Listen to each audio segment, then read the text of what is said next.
Very attractive. How about this?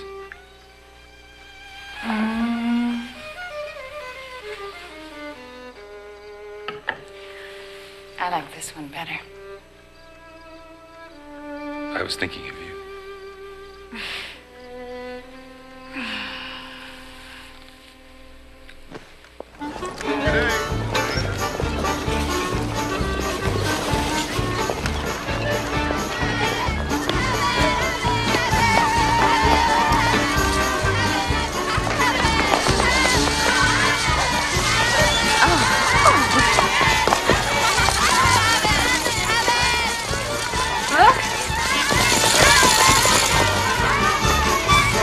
Rembrandt, do something.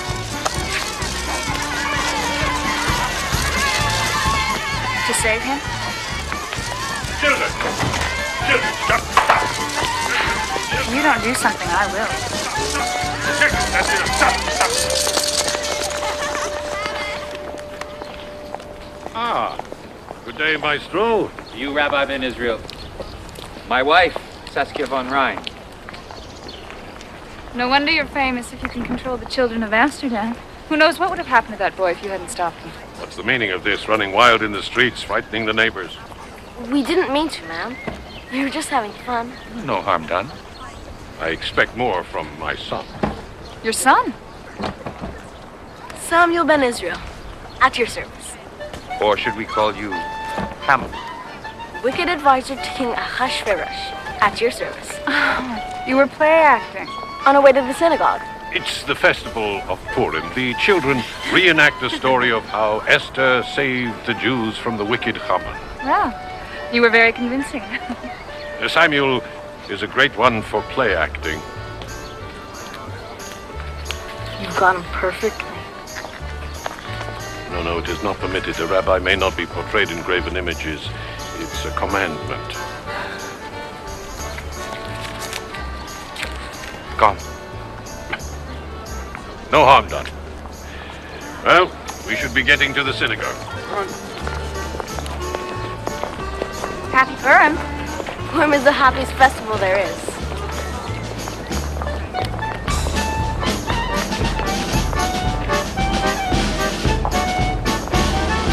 I am so sick of looking at his face. Look at him. How many self-portraits can you do? Rembrandt with a hat. Rembrandt without a hat. Rembrandt in fur. What's with the fur? What's with the hats? I do want you to. When I have my own studio, no fur, no hats. I have made you an offer. Yeah, don't think you can inflate your price by bargaining. You're not the only portrait artist in Amsterdam. Just the best. Hello, my dear. Hello. You talk some sense into him. Never try to talk sense to a hungry man, Captain. Have one of my special biscuits. Oh, thank you. My wife is a unique cook. Ah. Just cheese for me.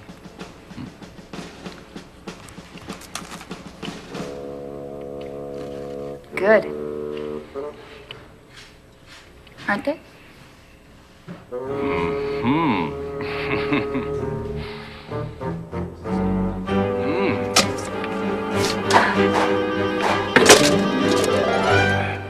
Remember, my offer won't last forever. Let me think about it.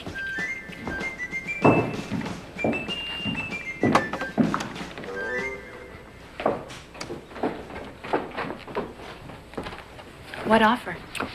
One of the group portraits for the militia's new assembly hall. That's a feather in your cap. Bunch of men standing around admiring themselves. Some of the most important men in the city. The same kind of portrait I've been painting for years, only bigger. What's the challenge in it? I'm sure you could find a way to make it more interesting.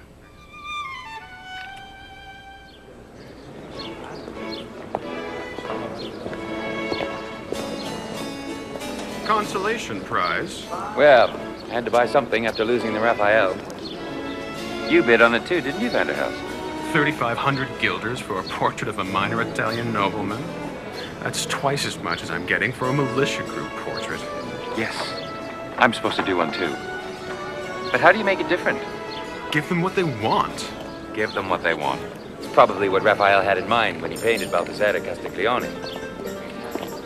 A magnificent addition to your collection.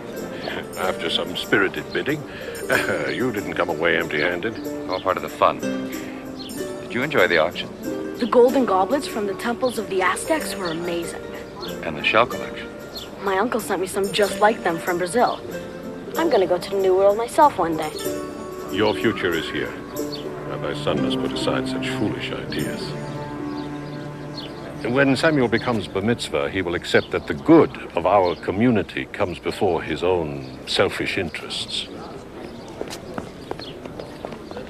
Your good, you mean? We must become leaders and teachers. Does that mean he can't be curious about the rest of the world? And you yourself are famous for your breadth of interest, Rabbi. That's different. And if anything, I'd say Samuel has inherited your inquiring mind. He can be more inquiring after he's done what's expected of him. I'll let Samuel come visit my studio. It's a reward for his studies. My collection is smaller than the one we just saw, but there are a few treasures that might interest you. Please, Father? Thank you. I'll expect you then.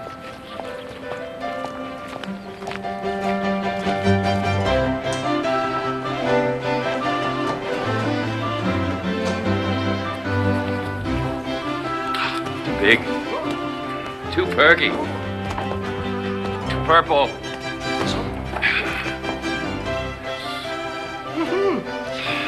Too feathery. No. No, not big enough. This one?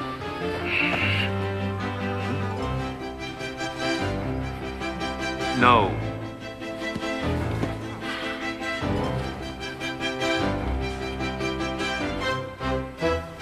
Perfect. Balthazar Castiglione. Are you going to copy the Raphael? No. I'm going to do a self-portrait in the style of Raphael. Oh. So you start by getting in the mood? It's like a dare. This is a copy of Ariosto by the Italian master, Titian. You notice anything? They're in the same pose. Right. Raphael did his painting in the same manner to prove he was better than Titian. And you're going to do yours to prove you're better than both of them. Big deal. Anyone can draw a picture like that. Maybe I'll do one myself. A leopard skin from Africa.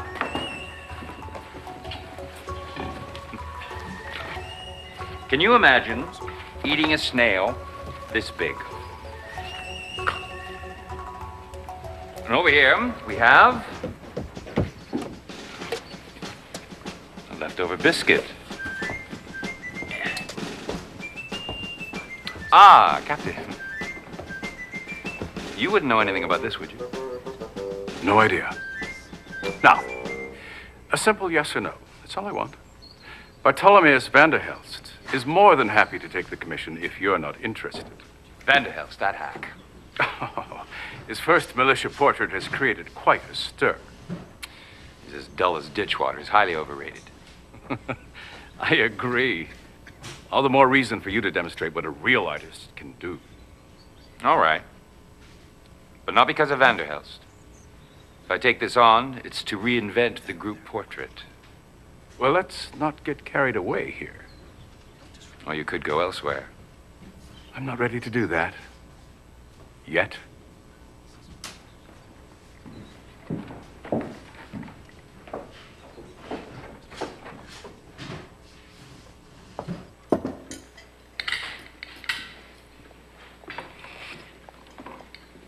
Anyone for a piece of hot apple tart?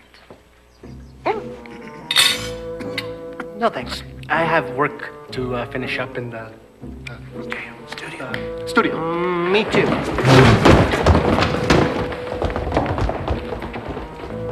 My goodness.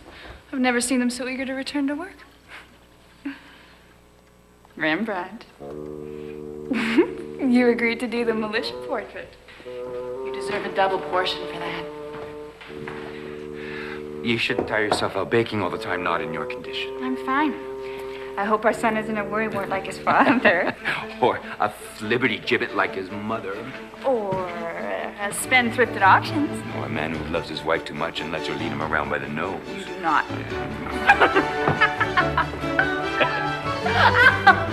Oh.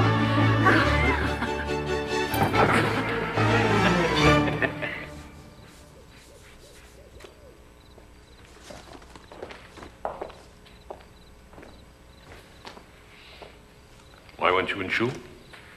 You said I can visit the Maestro studio. Not for the whole day. I came here instead. We're behind in our print order. Nothing. Nothing is more important than your Torah studies. So no more visits to the Van Ryn studio, no more hiding out here in the printing shop until I am satisfied with your bar mitzvah text. We're never satisfied. How would it look? The rabbi's son stumbling through the most important ceremony of a boy's life. It's all you care about. How it would look. It's not my fault you're in trouble with the other rabbis. Who said that? Everyone knows you can't keep your temper. That's why they don't want you in Brazil. You're too hard to get along with. It's enough. And now you're taking it out on me. I said that's enough. While you're living in my house, you will obey me. Is that understood? Yes, Father.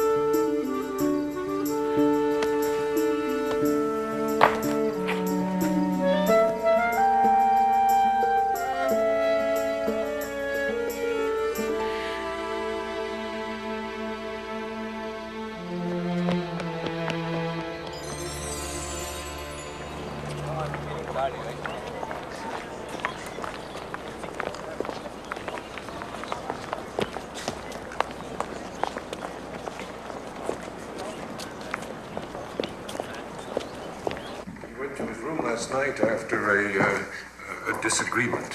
When I went to wake him for morning services, his bed was undisturbed. It could have been any time. Samuel has disappeared. You haven't by any chance seen the boy? I was in the studio till late. Better to check closer to home before casting the net wide, huh? I'm sure he'll turn up safe and sound. Well, I'm sorry to disturb you. Good luck.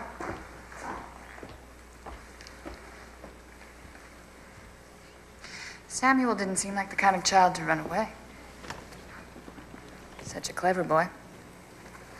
Maybe too clever for his own good. What's that supposed to mean? Only that one never knows what goes on in someone else's house. Do you know something? Not exactly. Samuel and his father don't seem to be on the best of terms. All right, I might have seen him on the Bree Strat last night. Which way was he going? Towards the harbor. That's no place for a 12-year-old boy. A runaway doesn't have a lot of choices. There's an uncle in Brazil. There's nothing Samuel'd like better than to join him in the new world. You have to tell Manasseh. I can't. I promised. How would you feel if he was our son and someone else did nothing?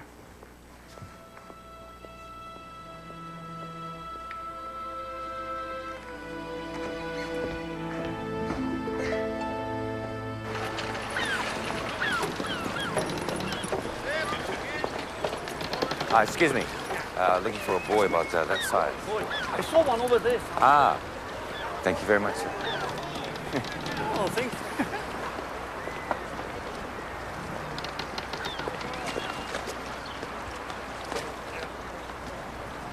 Samuel? Samuel? Well, you might as well come out. I know you're there, Samuel. What do you want? Make sure you're all right. I'm fine. You sure you can trust these people? That merchant over there sold you out for a single guilder. Then I'll stow away. There are other ships. I'm going to Brazil, and no one's going to stop me.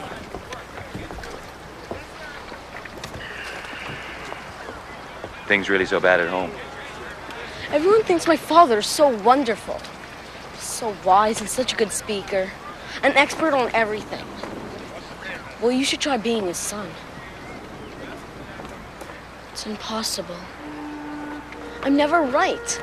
I can't do anything without him saying how stupid that was, or how much I disappointed him, or how much more I have to work to live up to what he expects. Well, everybody feels that way about their father sometime. I don't want to be a rabbi. I want to go into business with my uncle.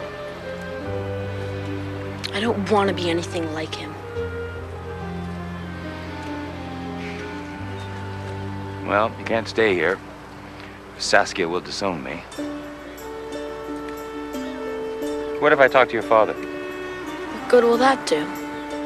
You didn't see how worried he was. Now, trust me.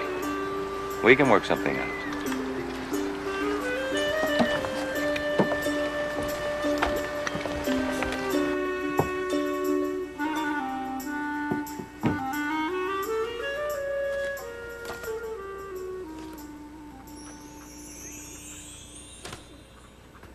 Well, Maestro, I don't think you understand our traditions. Thank you. It is the duty and the privilege of a rabbi's son to become a man of learning. Well, not everyone is cut out to be a scholar. I was 14 when they sent me to university at Leiden. I quit after a month. And broke your father's heart? No. He recognized I had to become an artist. I have to admit, I haven't done too badly following my heart. Samuel is no artist. I mean, how am I to teach the other children of this community if my own son won't obey the commandments? Honor thy father. You'll lose him, Manasseh. A disrespectful, disobedient son is no son at all. Well, just so you know, he's determined to go to Brazil. I'll keep him in my household until he can arrange safe passage. And how am I to explain why my son is living in a Gentile household? Tell them he's a studio apprentice. That should save your reputation. I'll pay you the 100 guilders that you charge your other students, of course. That's one thing he's inherited from you, your stubbornness.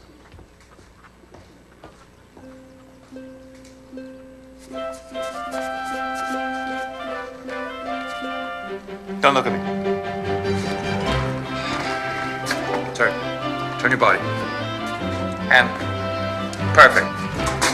Hold this.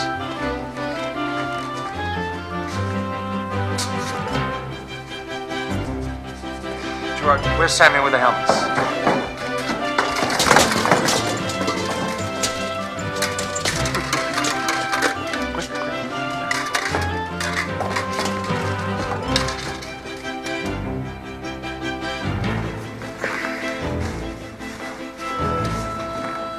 Hold this. Put your hand over. Perfect. Now hold still. Perfect. I'm finished. No, you're not. Yes, I am. No, you're not. Yes, I am. How's he doing?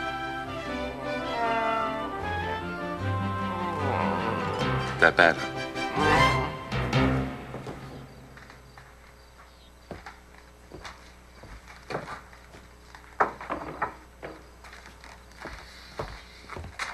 Don't mind sharing space with my hand press. At least you have a little privacy. I'm sorry I'm causing so much trouble.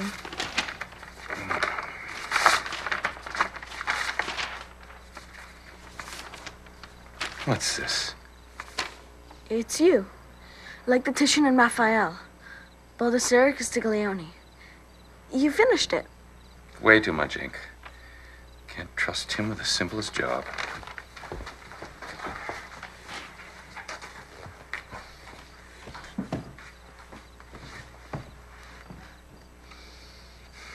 This can wait till tomorrow.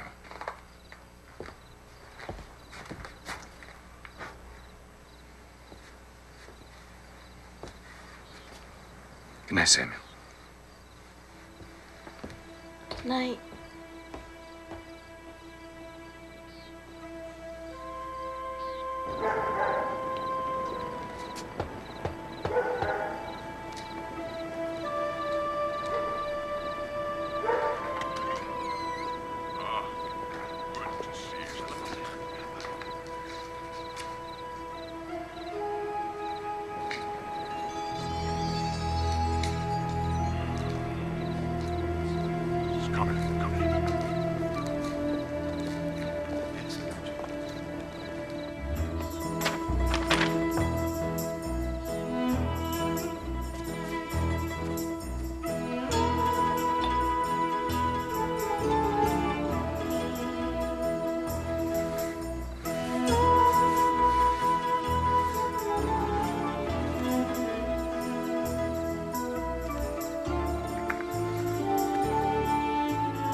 Who's responsible for this?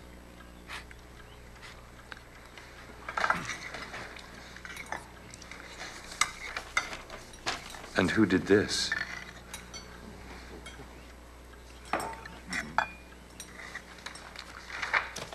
Stop looking for his talent.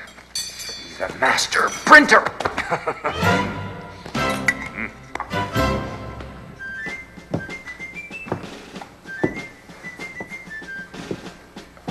Reutenberg gets to wear yellow.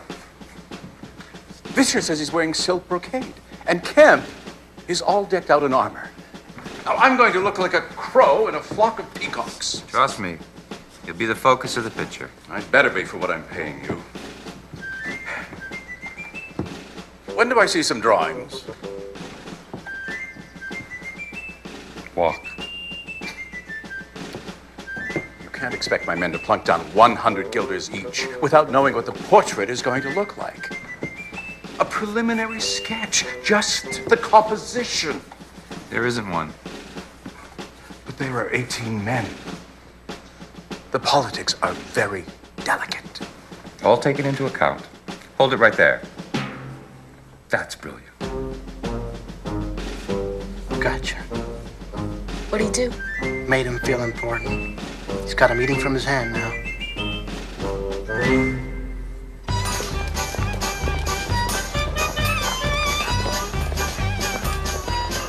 Maestro?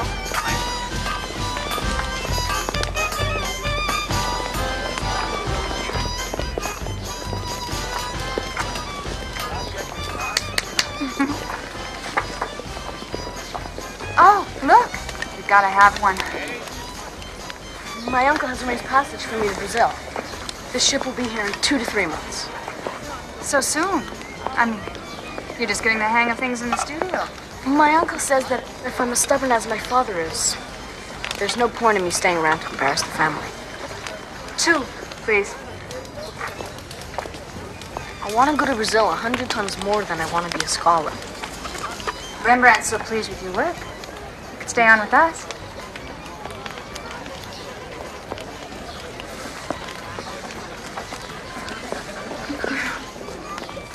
Maestro, Rabbi. I thought I might have seen you at the synagogue. At my sermon. For the Queen of England and her daughter Mary during her visit to Prince William. Congratulations. I thought it went rather well. Of course, it might only be curiosity on her part, but my sermon might have convinced her to reopen the gates of England to the Jews. Son is also full of accomplishments. You want an apple? Well, you must miss him at the printing press. He has the makings of a fine printer. Yes, my lazy assistants certainly miss him. And Saskia's very fond of him. She'll be disappointed if you don't say hello.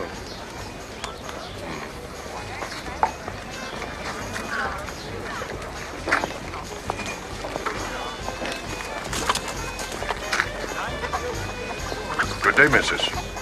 Oh, Rabbi. Excuse me. This is so undignified. No, not at all. You look lovely. Thank you. No, everyone's been so helpful, especially Samuel. He won't let me carry a thing.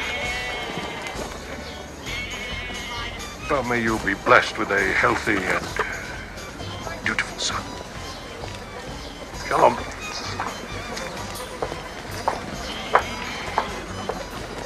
Rembrandt, I want to go home. He always spoils everything. I think the baby's coming.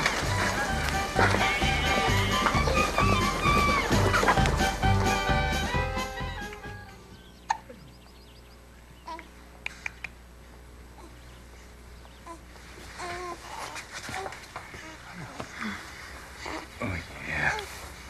Oh, yeah. Oh, yeah. I want to name him Titus. After your sister. She'd have liked that. Oh, yeah.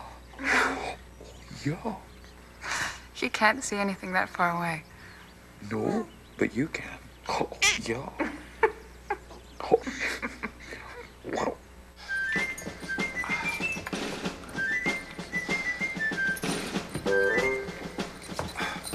You're fidgeting.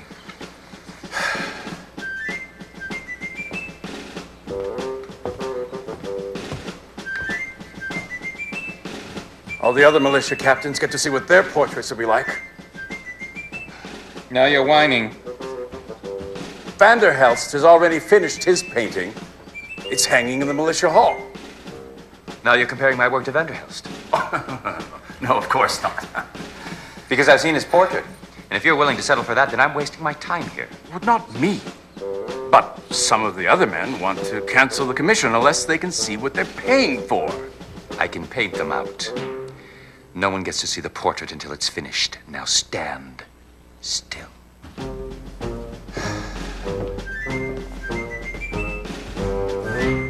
Who are all those other people? How would you feel if you paid good money and a complete stranger got a bigger picture than you did? Well, it would look stupid if there were only 18 men in a militia company. Rembrandt makes it look real, like they're marching out to do something. So what, is it a group portrait or a history lesson? Why can't it be both?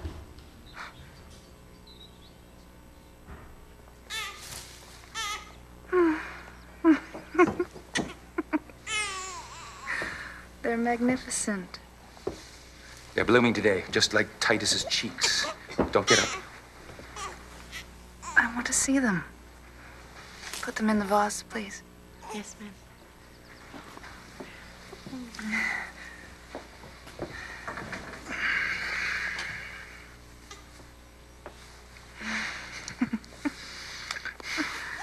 I could read something to you if you like. No. Oh. Heavens, no. I'm feeling much stronger today. Get on with the captain's commission before he completely loses hope. If you're sure.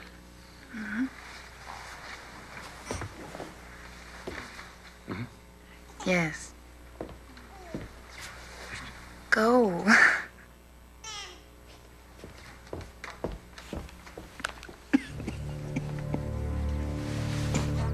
That was foolish. Don't you dare tell him. Either of you.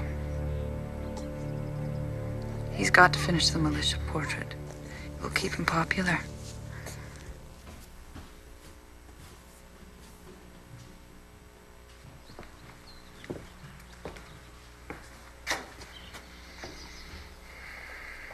Steady, man. She hardly eats anything. Speaking of eating, how long is it going to keep us here? She's getting worse and worse. She hardly gets up. And that cough. The cough is no good. Lift it up. Art. The banner. We've been at it for hours, Maestro. Can we please get something to eat? Yes. Off you go.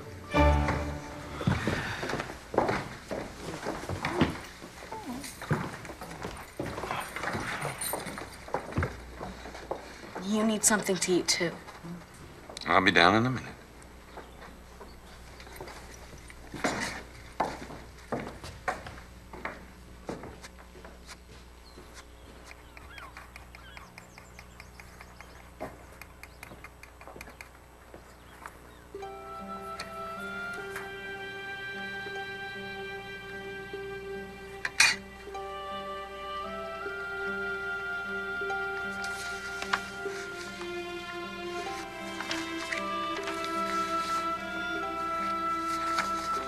There's so many pictures of her. Was Saskia your model? I was living at her cousin's house. He was an art dealer. We were partners. She wouldn't have anything to do with me. I was far too serious for her.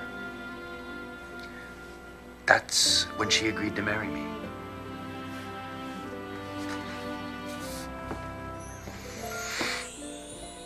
I pray God will keep her safe and the child healthy. I'm praying for her, too.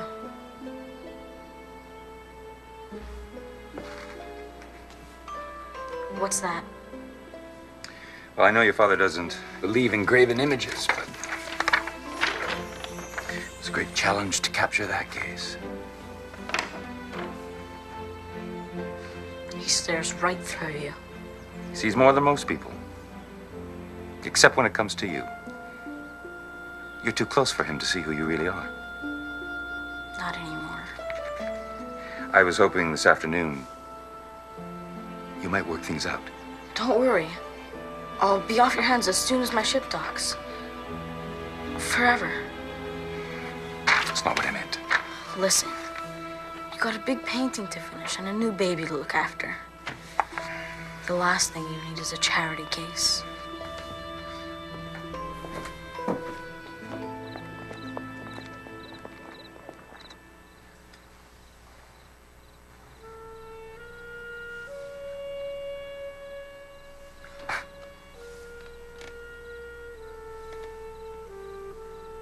Baruch atah Adonai, Eloheinu melech haolam, asher kitshadnu b'mitzvotav, v'tzivanu lehadlik ner shel Shabbat.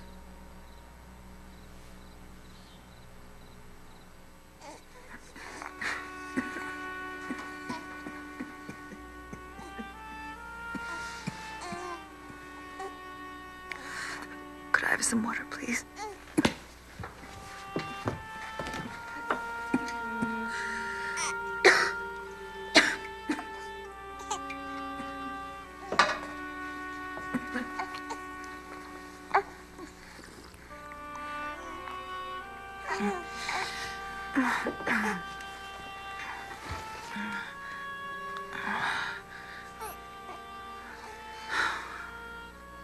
Could you sacrifice Titus because God said so?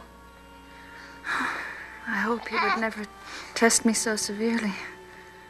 my father would leap at the chance. Surely not. What are you studying? The Torah.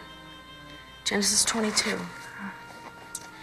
It was supposed to be my bar mitzvah text. God tests Abraham's faith by demanding he sacrifice his son Isaac. His own father tied him up like a sheep. How do you think Isaac felt? He had to trust his father. Abraham had to trust God. And their faith was rewarded, wasn't it? God sent the angel to redeem Isaac and promised his blessings on all Abraham's children. But what about Isaac? How could he ever trust his father again? Your father loves you. He doesn't act like it. Well, I could eat a whole chicken. Try the biscuits. It's perfectly safe I didn't make them.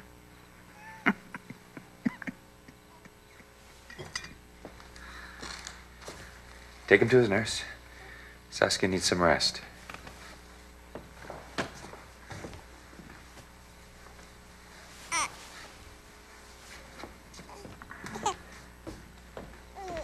Come back, we'll have a little game.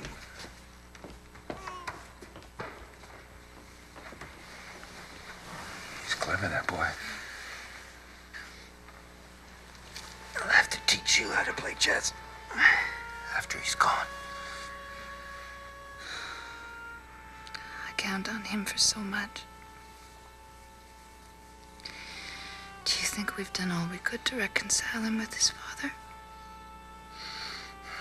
Short of locking him in the same room, yes.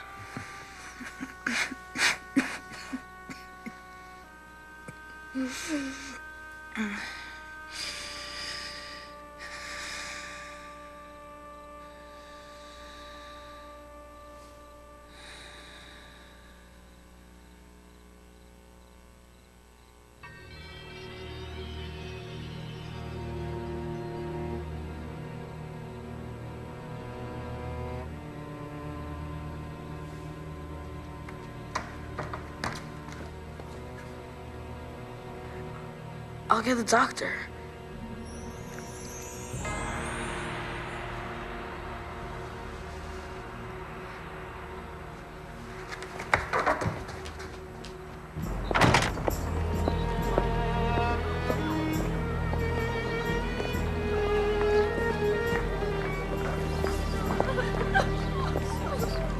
I'm so scared.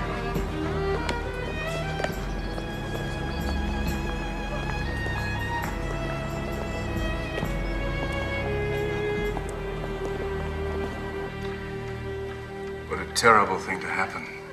She was so lovely, wasn't she? I suppose this will set Rembrandt back a bit. On the portrait as well. You could say that. It's nearly finished, isn't it? Oh, you've seen it then? Oh, yes, of course I have.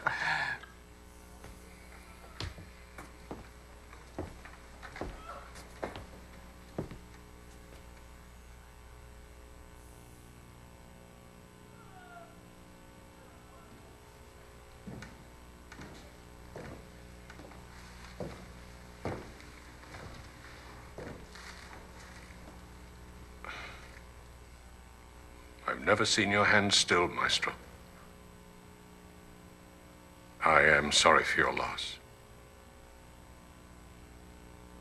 No matter how many times I painted her, I never really captured her soul. She had her own special light.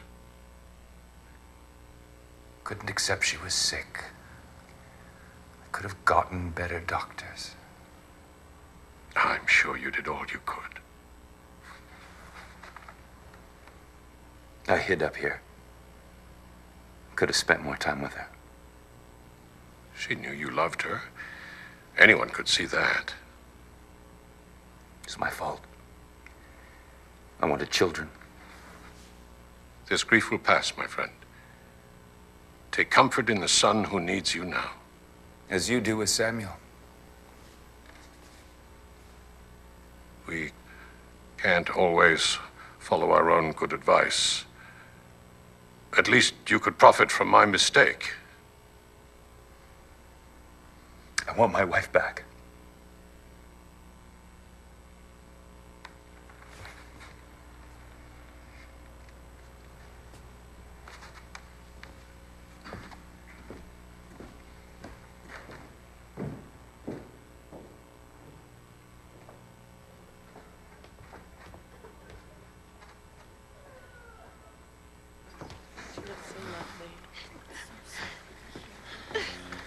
When they go young, it's always the hardest. Yes, the new baby. I'm just an assistant. But when I have my own studio, I'll treat patrons better. Samuel? What are you doing here? You didn't care about Saskia. You hardly knew her. She was a good woman. They are neighbors. You just want people to know you're friends with the famous painter Rembrandt.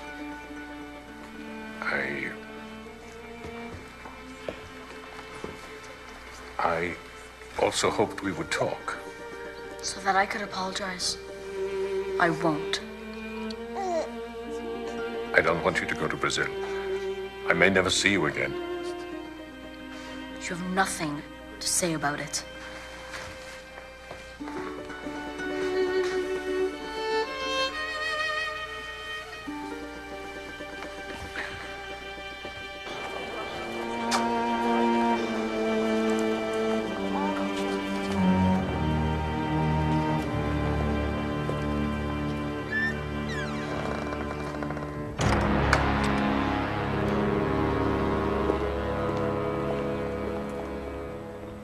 No sign of him. We'll look after Titus. What are we gonna do? Finish the portrait. Art and me. Rembrandt has abandoned his work. Do you see any other way to save the commission?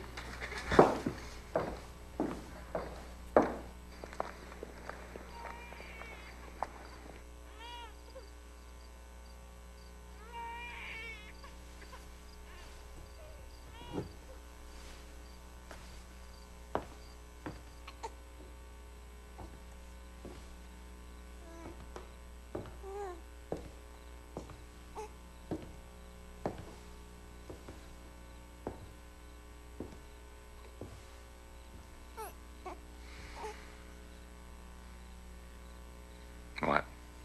You're ignoring Titus. I can't bear the sight of him right now. It's not his fault. He didn't do anything but be born. And now he's lost his mother. And his father. He's well looked after. How do you know? You wouldn't let me run away. Well, you can't either. Fathers have a duty to their sons. If you won't look after him, I will. Take a baby to Brazil. I promise, Saskia.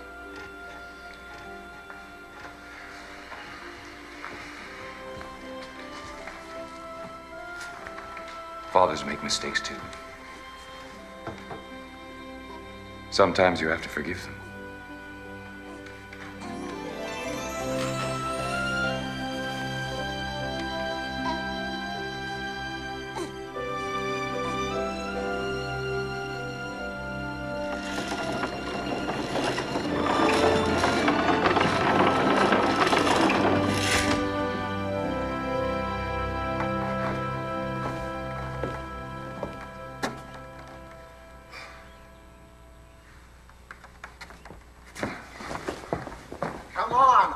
Where's your ambition? It's our duty to challenge our master one day. You're ruining it. You've got to stop changing things. You're here. See, you've been busy while I've been gone. There was no other way to save the commission or the reputation of the studio. At first, I wondered why you didn't show this to me. Technically, it's quite good. But you see what's missing, Gerard? It lacks proportion.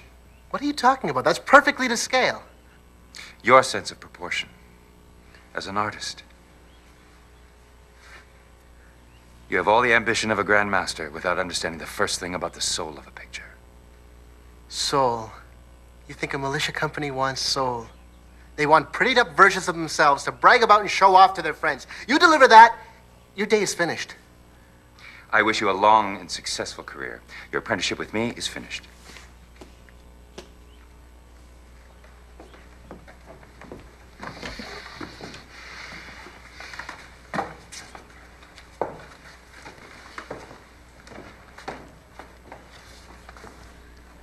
The captain says you have until tomorrow, or I'll cancel the commission. Then let's get to work.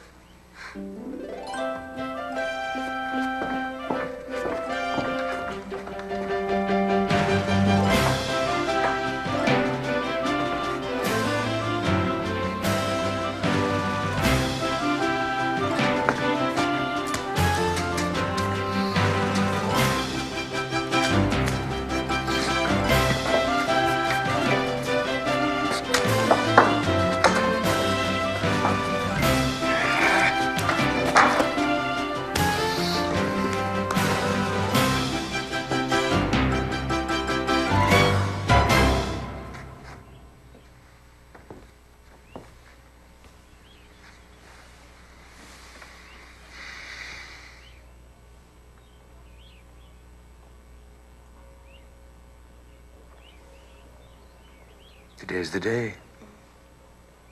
Your ship leaves with the tide. You sure you want to go? Well, you better pack then.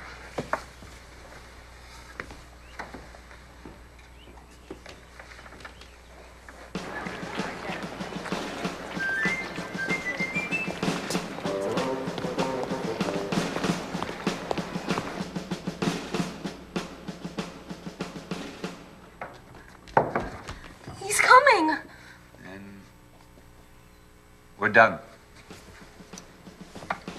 It's Saskia.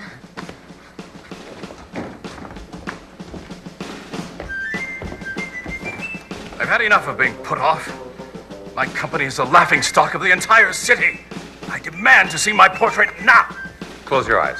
Why? Because you should see it from the best point of view. But... Open.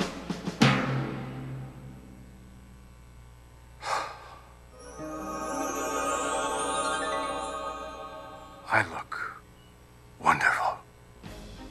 Oh, my hat, my sash, my mustache, it's blowing in the breeze. Oh, and the colors, they're so vivid, they glow. The entire company looks like they're marching off the canvas. You see its soul. The very essence of civic duty. Just one tiny little question.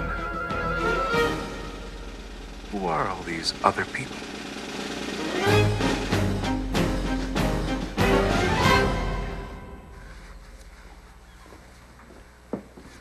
Samuel, For me? it's from your father. Say goodbye before you leave, all right?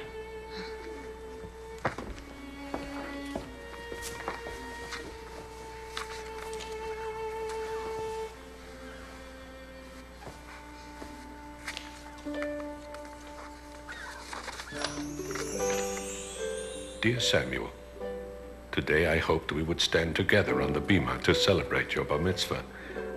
Instead, my stubborn pride has robbed us both of this sacred moment, and you will become a man without me. Like Abraham, I am afraid, but I must have faith that God will restore you to me. One day you'll understand what it is to be a father and find it in your heart to forgive my mistake. Today in synagogue, I will celebrate the day you were born and rejoice in my love for you. Shalom, my son.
sou Alfred Heineken. Meu negócio é a cerveja, mas a arte é o meu hobby. Tenho a sorte de compartilhar esta afeição com um grande especialista, meu amigo Pierre Jensen, que lhes revelará os segredos da pintura nesta série. Espero que gostem.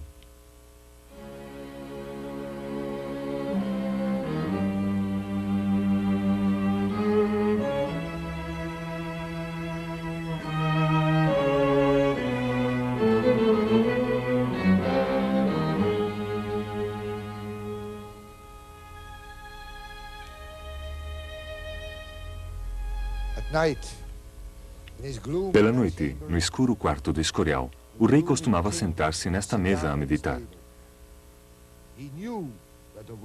Sabia que o mundo não era bom. Conhecia os pecados dos homens. O pecado da ira. Havia guerras.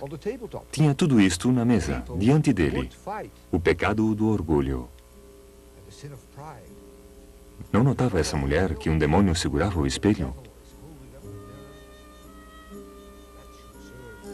Todas estas imagens eram também para o rei uma advertência.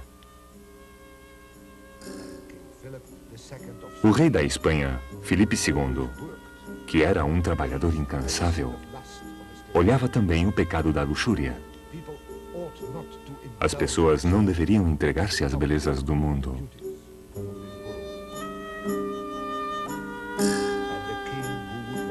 E o rei, perante estas imagens, em suas horas de insônia, pedia para não cair no pecado da preguiça, nem no vício repugnante da glutonaria. A comida e a bebida eram para sustentar-se, não para saciar-se.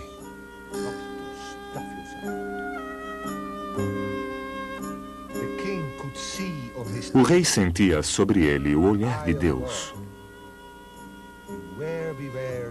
Cuidado! Deus estava vigilante. Este quadro, com os 7 pecados capitais, era a obra de um artista, nascido num país que devia tirar-lhe o sonho muitas vezes ao rei Filipe II, os Países Baixos. O nome deste pintor era Hieronymus Bosch.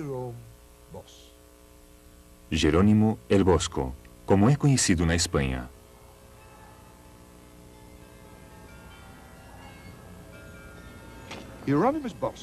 El Bosco foi o artista mais singular. Como pessoa, sua vida permanece no mistério. A única coisa que sabemos dele é que nasceu e morreu na cidade de Den Bosch, da qual tomou o nome. É possível que vivesse ali com sua endinheirada mulher. Morreu em 1516.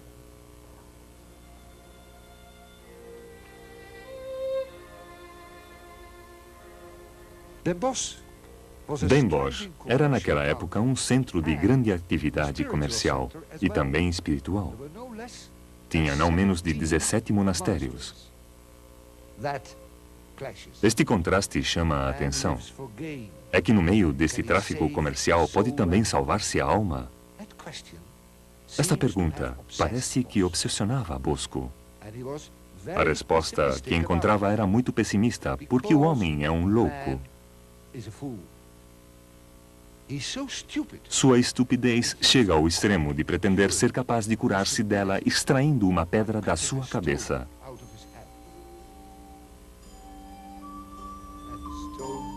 A pedra resulta ser uma flor, maravilha das maravilhas. A mulher tem sobre a sua cabeça um livro de bruxaria. Atrás da comédia há uma paisagem bela e serena. Bosco, sem dúvida, é um paisagista consumado. Mas o homem é um louco de carnaval, que vive numa barca afanado por comer, beber e divertir-se. sem dar-se conta de que a barca vai à deriva para a condenação.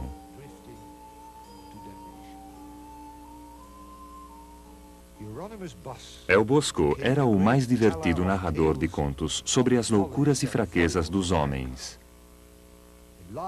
Num tríptico muito extenso, desenvolveu sua visão pessimista do mundo. Na tábula da esquerda, Deus expulsa os anjos rebeldes. No céu desencadeia-se uma luta furiosa. Deus cria o homem no paraíso. O homem cai e o paraíso se perde. Desde então a humanidade se afana por obter os vãos prazeres deste mundo, por colher a máxima quantidade de feno do carro.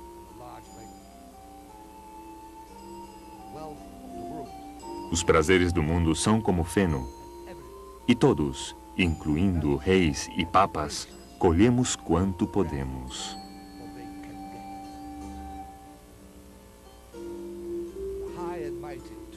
Os elevados e poderosos à esquerda, a cavalo, vão a certa distância, mas sem perder de vista a carroça do feno. Acima, as pessoas cantam e se divertem. Observem que há um diabo a brincar com eles, embora eles não percebam sua presença. Ninguém se repara que a carroça é conduzida por monstros para o inferno.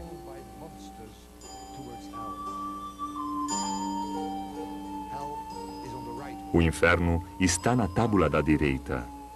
Se está construindo uma torre com as almas dos infelizes condenados, que servem de tijolos. Ao longe, crepita rugidor o fogo do inferno. Esta é a concepção do mundo de El Bosco. Um bibliotecário escreveu ao rei da Espanha: suas obras são uma sátira pictórica dos pecados e delírios dos homens. Mas o homem não pode fazer nada para salvar-se. Sozinho pode elevar-se sobre o mal, imitando o sofrimento de Cristo.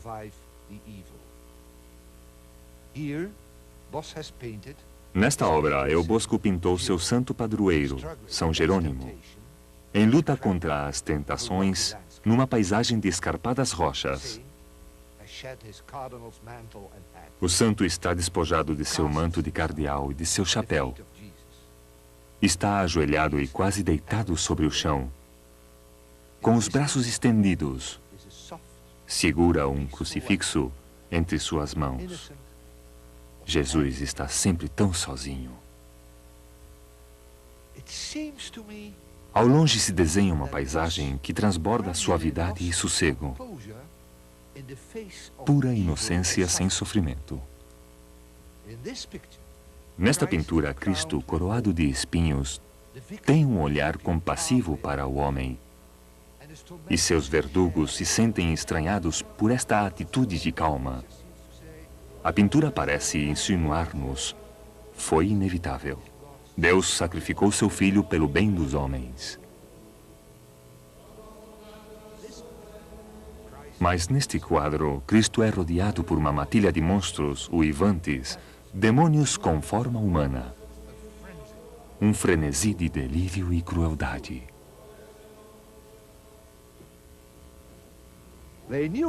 O tema dos demônios era bem conhecido em Den Bosch. Estavam construindo uma catedral grandiosa.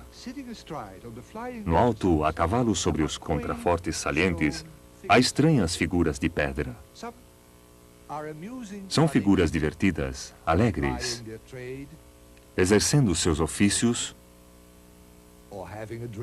ou bebendo, ou fazendo música. Outras figuras cobrem-se o rosto.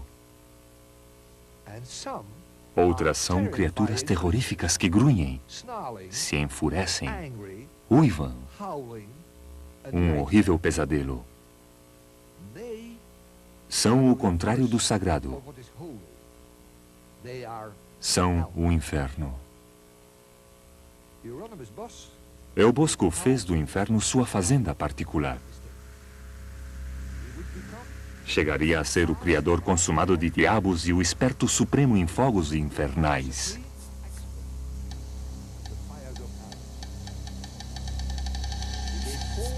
Deu cor e forma aos temores que oprimiam as pessoas. Observem essa bruxa voando pelo ar, rumo à sua macabra missão infernal. Aqui começam minhas dúvidas. Tremia realmente a gente perante essas visões tremendistas? Eu tenho minhas dúvidas. O que um espectador vê resulta muito menos estremecedor do que sua imaginação pode alcançar. Suspeito que estes observadores gozavam com a maravilha destas invenções fantásticas e que o seu próprio criador, o pintor, um técnico brilhante, colocava nelas toda a sua capacidade e engenho para modelá-las até o limite do refinamento. O mundo está desquiciado e o inferno é sua representação plástica. Nele, o coelho torna-se caçador, soprando seu corno de caça. O alaúde se transforma em cadafalso e a harpa em instrumento de tortura. As orelhas gigantes avançam como um tanque, armadas com uma enorme faca como metralhadora.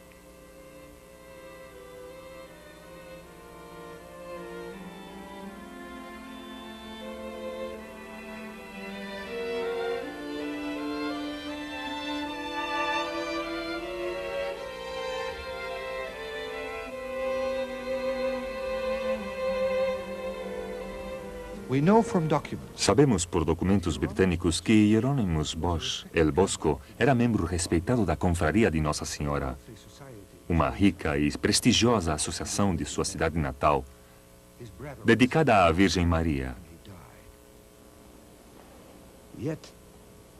Os confrades ofereceram uma missa por ele no dia de sua morte. Também foi sugerido, em base aos sentidos ocultos de suas obras, que era um membro de uma sociedade secreta e herética. Isto implicaria que suas pinturas estão em código e só poderiam ser decifradas por outros membros da sociedade. Eu não acredito nesta interpretação. Simplesmente penso que não podemos entender perfeitamente suas obras, porque seu mundo e a sua linguagem estão além da nossa cultura atual.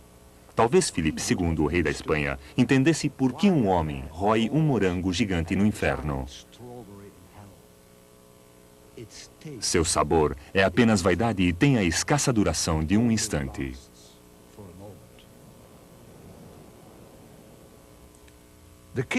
O rei era proprietário do tríptico com a carroça de feno. Também era proprietário de outro quadro, o último, o mais intrigante, o mais destrutivo. Com as portas fechadas, via o mundo cinzento e verde, na tarde do terceiro dia da criação. Deus disse que as águas se reúnam sob o céu, num só lugar, e que emerja o chão seco. E Deus chamou o chão seco terra. Mas as cores e o fogo estavam escondidos atrás dessas portas.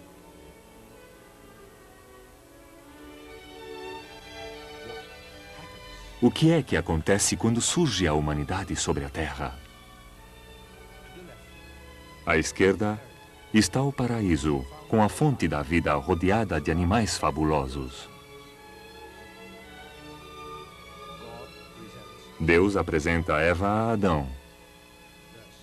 E assim nasce o pecado original. Os sinais estão aí. Aparece a morte no paraíso perdido.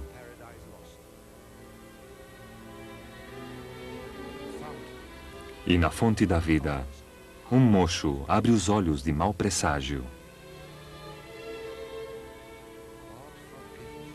Mas Deus perdoa o homem. E o mundo se transforma num parque gigantesco de diversões. Umas mulheres se banham nuas num estanque e os homens se colocam em círculo à volta do estanque, fazendo alarde de excitante delírio.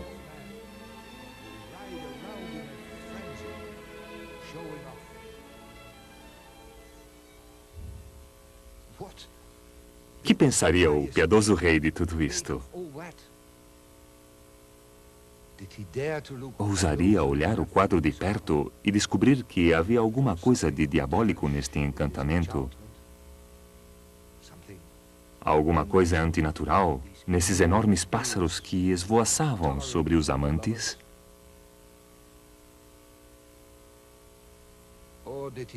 Ou preferiria a tábula da direita, a tábula do inferno, em que apareceria o castigo de tanto excesso? Esta tábula representa a visão do inferno mais estremecedora que pintou El Bosco. No centro dessa cena de lacerante tortura, há um homem. Seu corpo é uma árvore, e nele se abre uma taberna infernal. Sobre sua cabeça, os diabos e suas vítimas dançam ao redor de uma gaita gigante. Observem a cara desse homem. Por que está aí? É um autorretrato? Mas quem se colocaria a si mesmo num lugar de condenação eterna? Observem a cara e pergunto-lhes: há nela a menor evidência de sorriso?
Grandes gênios da pintura.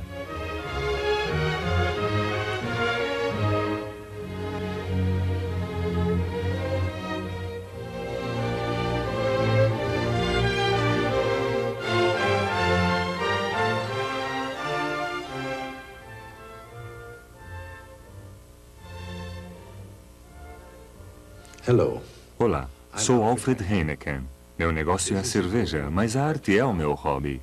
Tenho a sorte de compartilhar esta afeição com um grande especialista, meu amigo Pierre Jensen, que lhes revelará os segredos da pintura nesta série. Espero que gostem.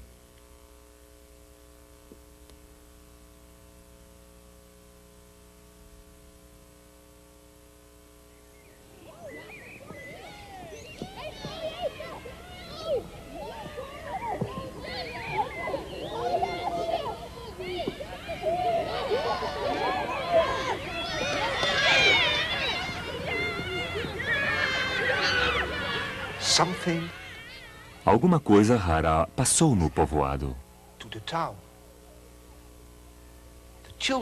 Os meninos são os que mandam.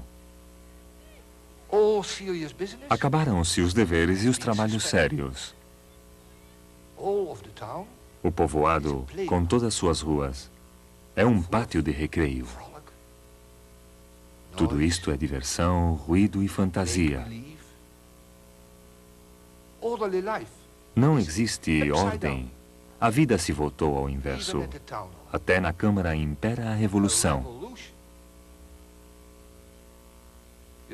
Será melhor ir ao Museu de Viena e meter-se no maravilhoso mundo da pintura de Peter Bruegel, o grande maestro holandês do século XVI. Observador mais agudo dos jogos infantis em toda a história da arte. Nesta tela foram identificados até 80 jogos e passatempos diferentes. Tudo é alegria e felicidade. Mas acima, ali à esquerda, não há uma máscara. É a máscara da tragédia. Talvez esta pintura não seja tão divertida nem tão inocente.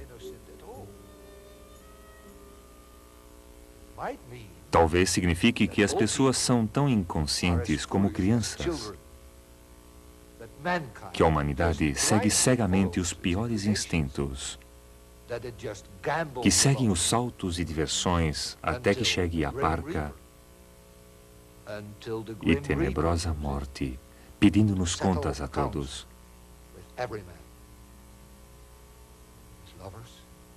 Aos amantes, aos jogadores, aos boêmios,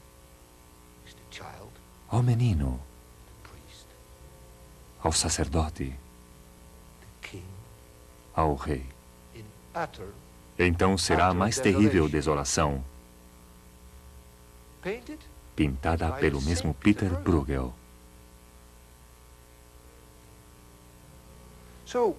Era Bruegel um grande cínico? Não.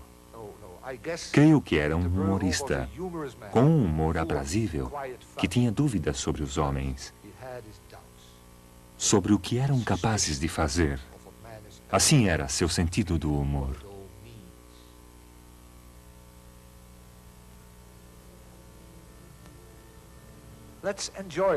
Desfrutemos desta pintura. Parece tão idílica. O lavrador paciente, o pastor, as barcas navegando por um mar tranquilo. No entanto, alguém se está afogando. Não estão aqui estas duas pernas lutando com as águas? Ícaro voou tão alto que, ao aproximar-se do sol, suas asas se derreteram e se precipitou ao mar. Na esquina deste quadro se vê como se afoga. Tragado pelo mar, um corpo insignificante. Um drama de orgulho e queda.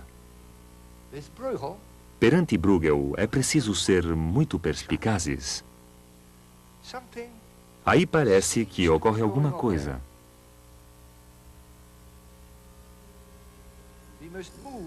Devemos meter-nos entre a gente para ver o que é.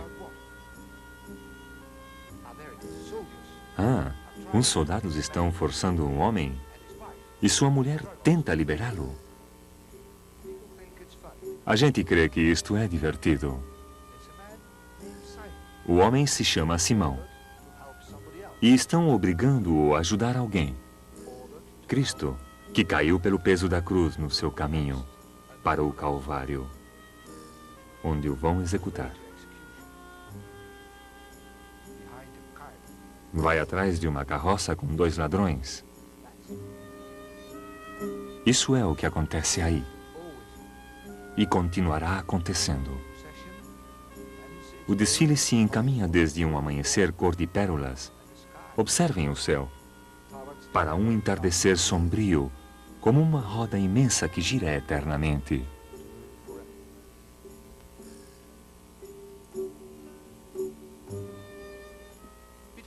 Peter Bruegel nasceu no sul da Holanda, entre 1524 e 1530. Teve em sua carreira inícios difíceis em Amberes, cidade rica e cosmopolita. Nela havia 300 pintores e infinidade de impressores de cartógrafos. Dos cartógrafos, Bruegel aprendeu a olhar para tudo desde a altura, desde o ar, a olhar para baixo e através, como aqui, um mundo maravilhoso e idílico.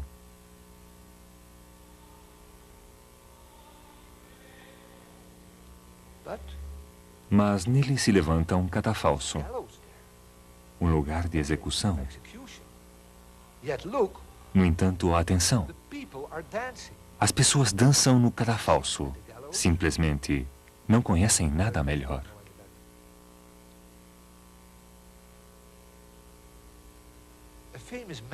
Um cartaz famoso do tempo de Bruegel anunciava o teatro do mundo. Bruegel via o mundo assim, como um teatro. Todos interpretam um papel. O soldado, o agricultor, o comerciante rico exausto de tanto comer no paraíso dos glutões. Todos atuam no cenário e giram como os rádios de uma roda. Sempre foi assim e a roda seguirá girando eternamente.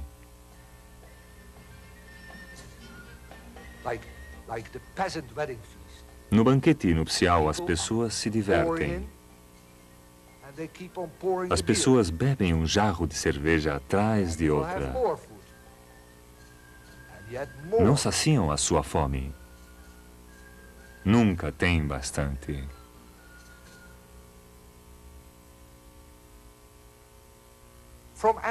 Desde Amberes, Bruegel trasladou-se a Bruxelas. Eram tempos complicados. Ameaçava a fome, instalavam revoltas, lutas religiosas. Houve um levantamento dos protestantes. O Duque de Alba, o Duque de Ferro, chegou para castigar os hereges. Talvez haja aqui uma alusão a ele.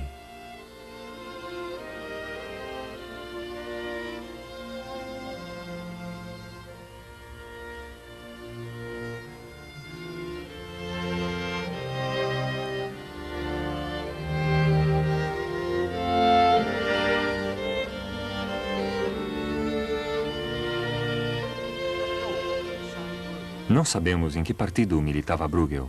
É possível que fosse demasiado precavido como para tomar partido.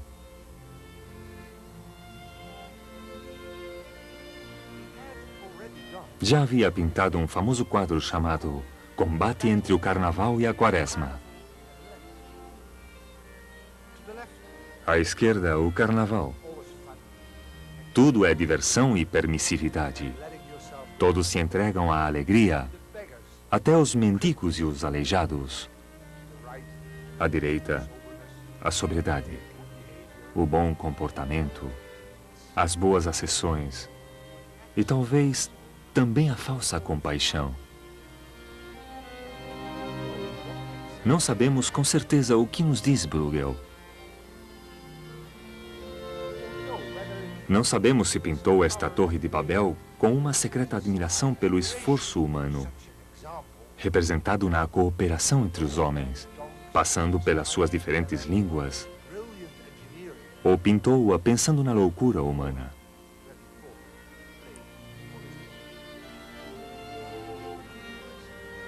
Com um humorista, nunca se sabe. O que sim sabemos, porque nos maravilha, é que foi um excepcional pintor de paisagens.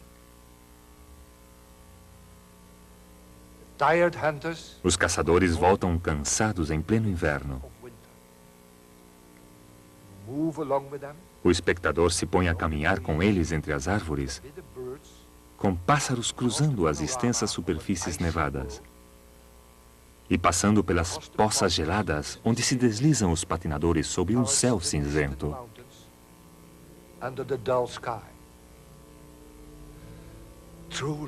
É verdadeiramente uma pintura majestosa.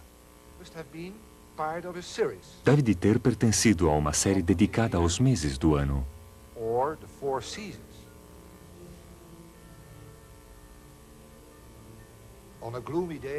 É um dia nublado. Ressoa sobre os campos uma tormenta de inverno. Os lavradores podam as árvores. Não tem brilhado ainda a nova luz, mas brilhará. A roda segue girando. Calor do meio-dia, verão. Quase podemos sentir no nosso corpo esse calor. Um largo campo de trigo atravessa o quadro. Ao longe, adivinha-se a vida tranquila, junto ao rio, sob um céu úmido. Dizem que Bruegel pintava até as coisas impossíveis de pintar. Morreu jovem. Ainda não tinha os 40 anos. Numa de suas últimas pinturas, de repente, muda a perspectiva do seu olhar. Não olha para baixo, mas para cima. Arremete contra a miséria humana com um realismo cruel, implacável. Os cegos, guiando os cegos para o abismo. Compaixão ou cólera?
Oh, don't do that, Daniel.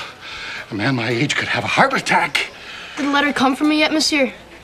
Same question every day. Every day the answer is no. But today, the answer is yes.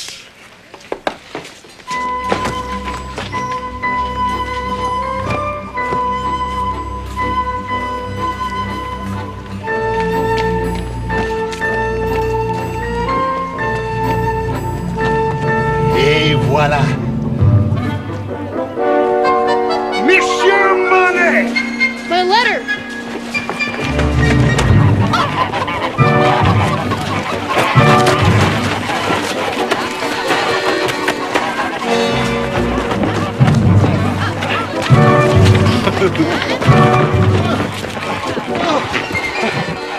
Monsieur Monet, your bill is overdue.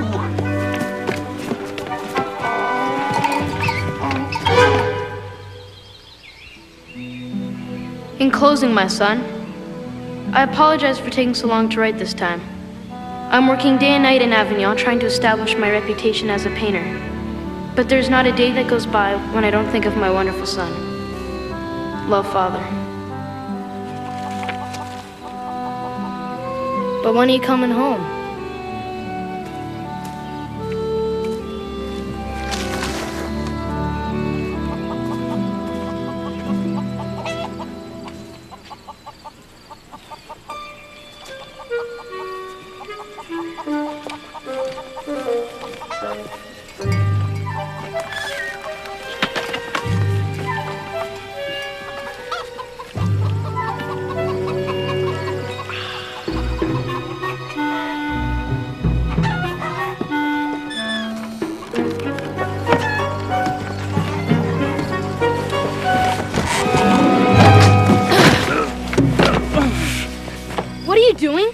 What are you doing?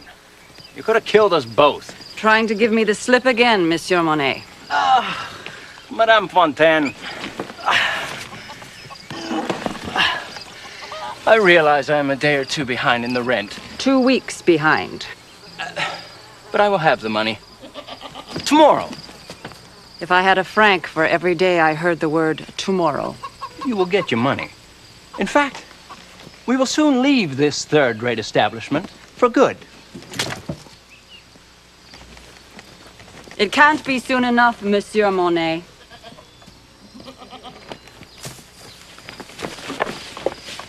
And you should be inside doing your homework.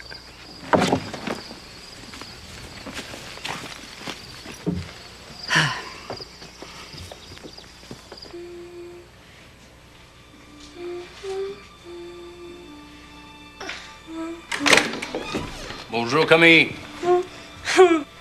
Mon petit Jean.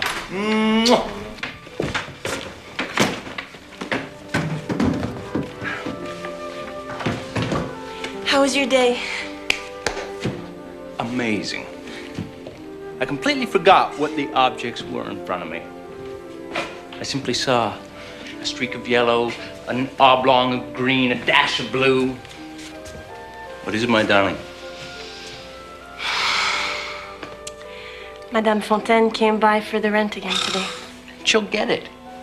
Nag. I'll be hearing from the Paris Salon any day now. They'll be sure to accept my painting. It's revolutionary.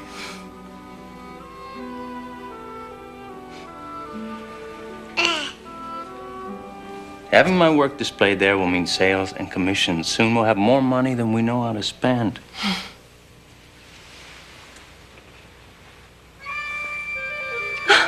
Eggs. Where did you get them? One for you, one for Jean. And...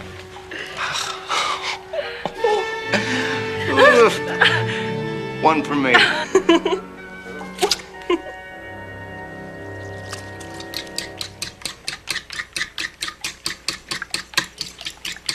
How's your homework going? Fine. Almost done.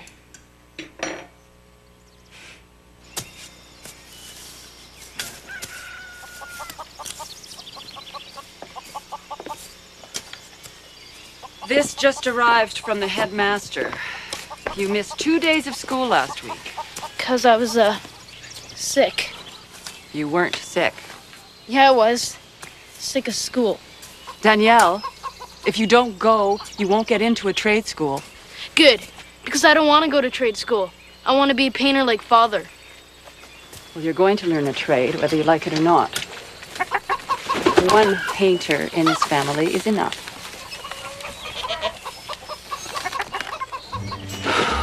Even the chickens don't like having that man under our roof. They're laying fewer eggs. What a beautiful morning. Birds are singing. Sun is shining. Scenery is exquisite. Not one more step, Monsieur Renoir. Salut, Pierre. Let's get going. My rent, Monsieur Monet.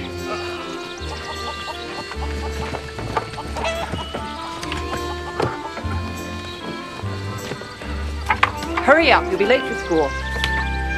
And you are going to school.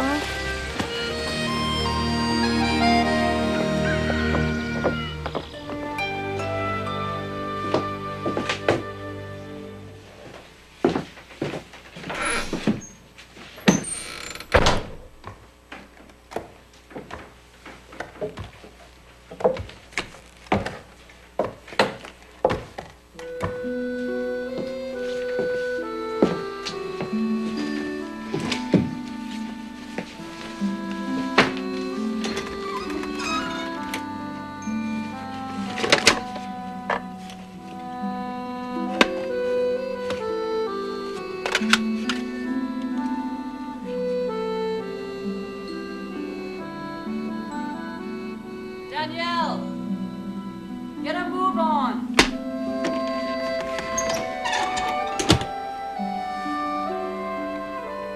If you won't come to us, Papa, then we'll come to you.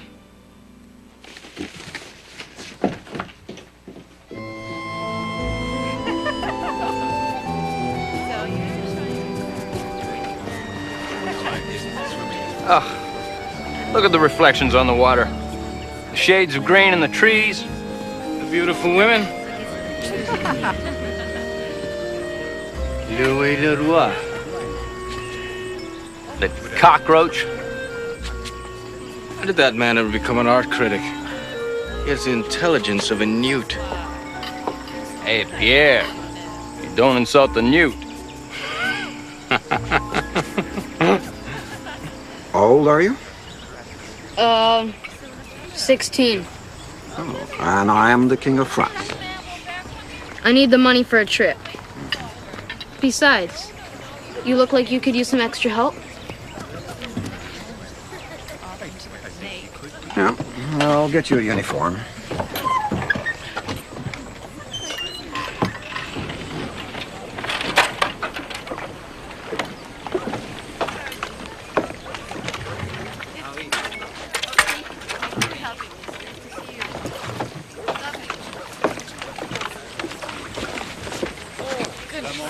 Is it true your father abandoned you? No. Maybe he drank and your mother kicked him out. Maybe he was taken away by the police. That's a lie. Maybe he just left because he hated you.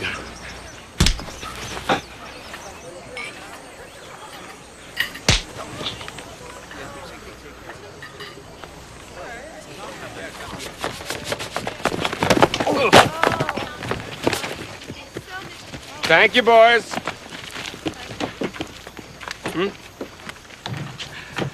For trying to save the world from another of Monet's monstrosities.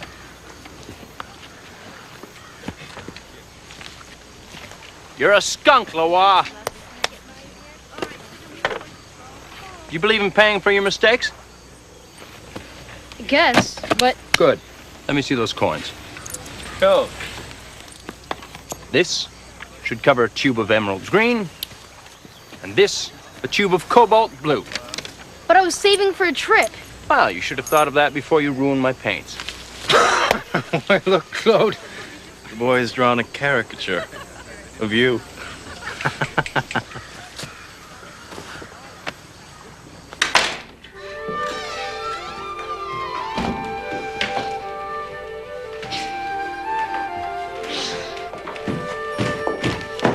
Put my things on the chair.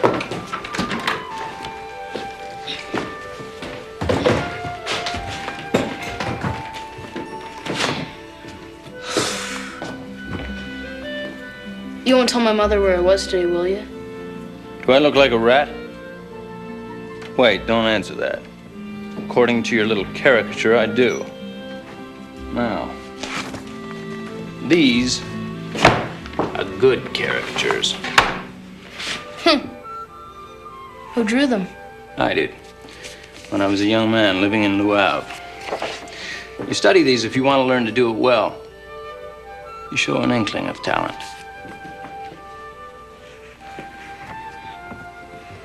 I don't need you to tell me that.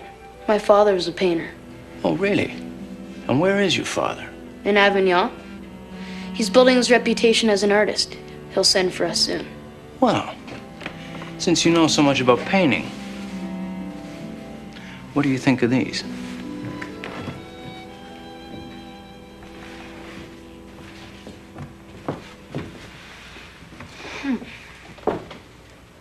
They're all right. A little fuzzy. They're supposed to be that way. But this is beautiful. My father gave me that when I enrolled in art school, so I would have no excuse for being late. Who's that? That's my father. Why is he, faced away from you? Run along now. You've wasted enough of my time.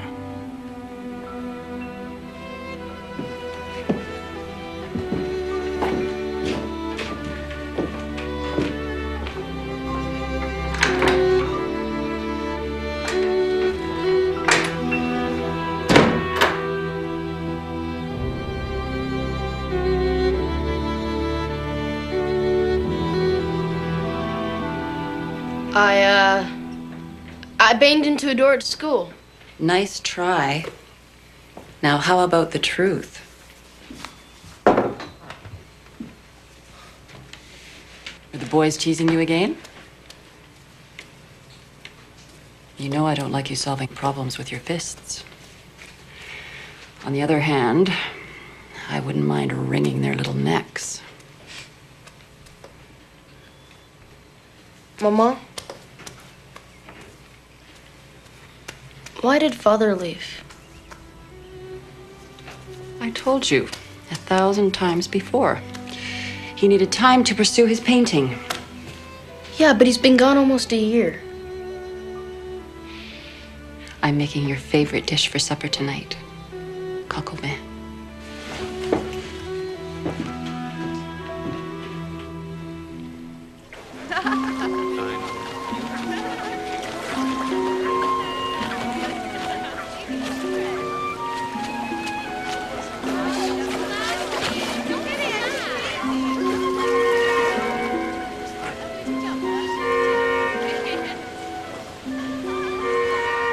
The light's changing.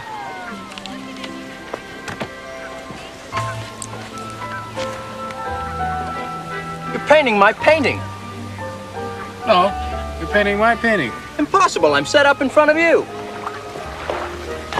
Danielle, would you not agree this man is shamelessly copying my work?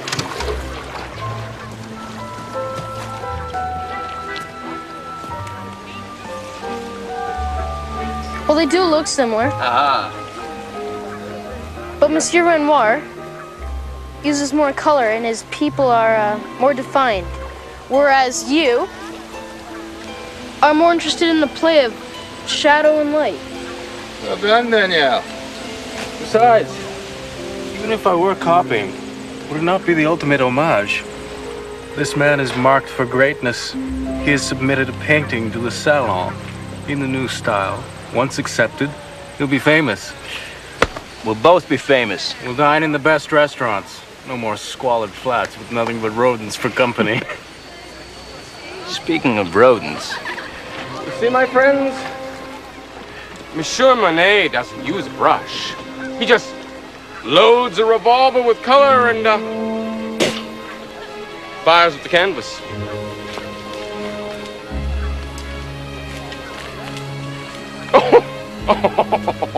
And what color, though? I'm getting a headache just looking at them. You want a pounding headache? Could be arranged. Are you threatening me? Oh, you're not worth threatening, Leroy. You have the vision of a slug. Your mind is a musty attic full of cobwebs. And your reviews are... all wet. He who laughs last laughs loudest, Claude. I heard this morning that your pathetic excuse for a painting was rejected by the Salon. You see? Who's laughing now?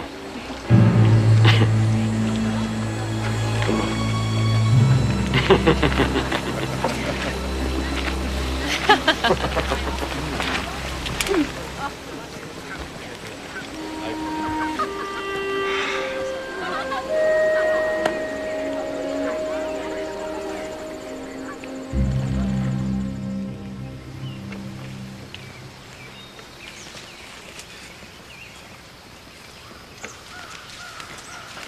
Simpleton. He wouldn't know a revolutionary piece of artwork if it spat in his face. He wouldn't. Nor would the stodgy Salon officials. No, indeed.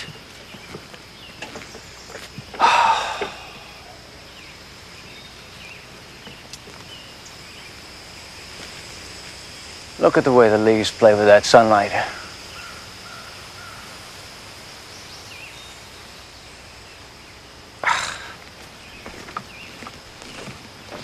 Numbskulls. Yo, keep your chin up, my friend. À demain. Insects. Cockroaches. Worms! Here. Let me help. What do you want? I want to show you something. There you go.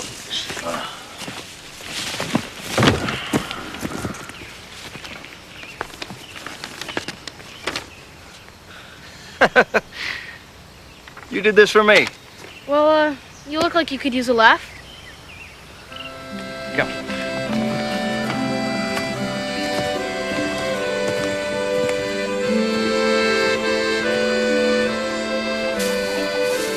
What are you gonna do now? What I always do. Paint. Your work's been rejected. You have no money. And everyone hates what you paint. Thanks for reminding me. So why do you keep on doing it? Because I was meant to do this. I must do this. Do you understand? Monsieur Monet, there's the small matter of your bill. Nothing but lint. Not a single franc. I don't even have a pot to cook in.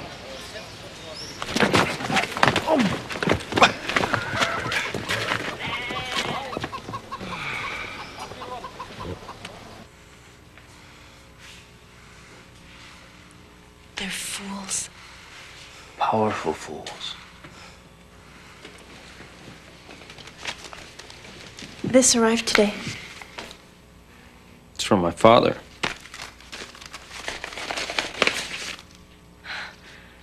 He's seen fit to renew my allowance. We can start to pay off our debts. Of course.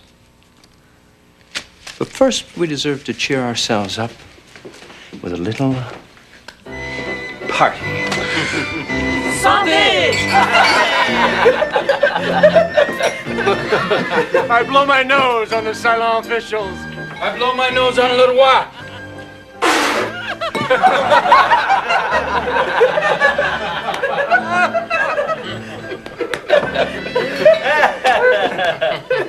All those painters under my roof.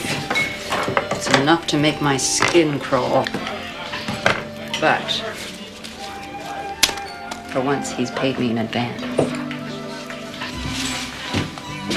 It takes time for people to be able to adapt to new ways of seeing. And by the time they adapt, we'll all be dead. Come here, eat. It's Jean's bedtime.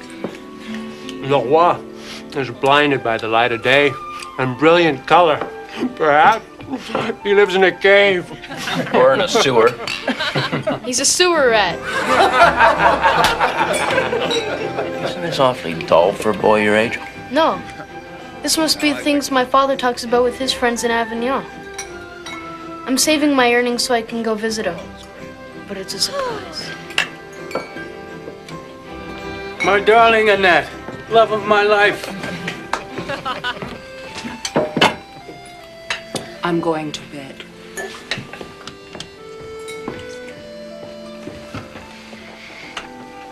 This room is awfully dreary. Perhaps we could redecorate.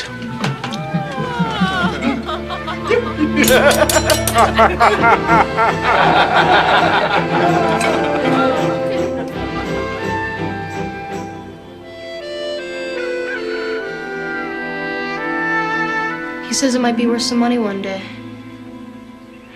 And one day a man will walk on the moon. I want you to paint over it now. But if Papa were here, you'd let us keep it. Well, he isn't here. And if Papa were here, you wouldn't make me go to trade school. You'd let me paint. And we'd be in the poorhouse. Your father never did an honest day's work in his life. No wonder he left. You didn't appreciate his talent. You're a horrible nag.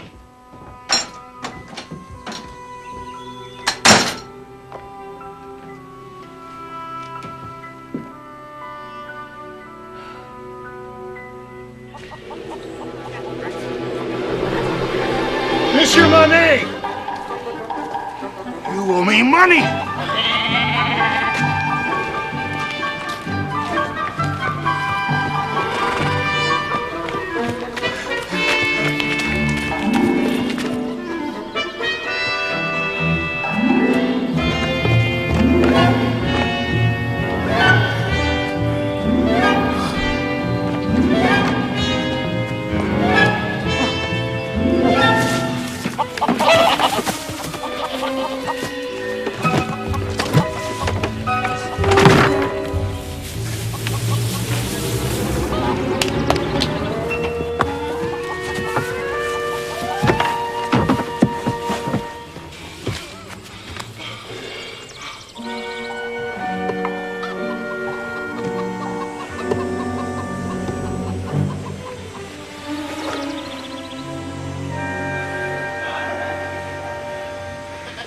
Who are you hiding from? The headmaster. And you? The Duke. I'm not working today. Can I watch you paint? No, Why not? because I need peace and tranquility. Quiet, solitude. I can't have you nipping at my heels all day. What are you doing? What does it look like I'm doing? Oh, you wouldn't dare. Try and stop me.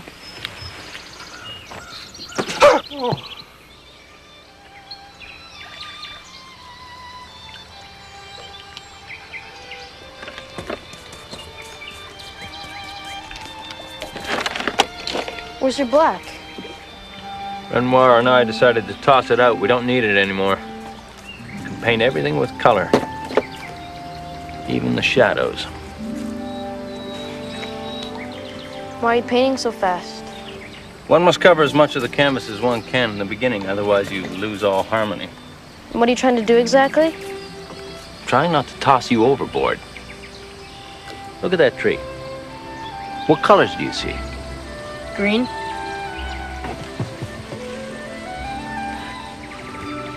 But in many different shades of green. And the sunlight adds some yellow.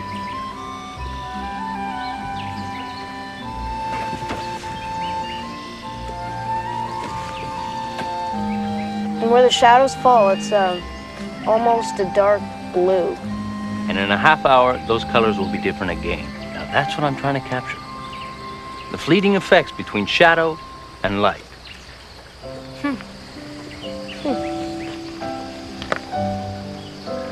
I want to change the way people see. They've grown so used to the dreary colors and the posed scenes of the classical school. I want to paint the world the way it really is.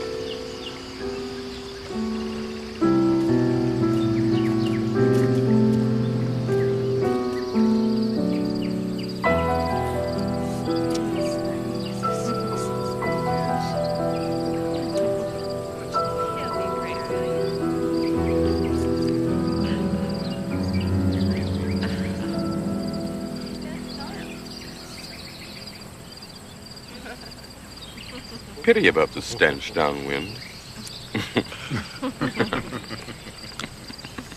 Do you?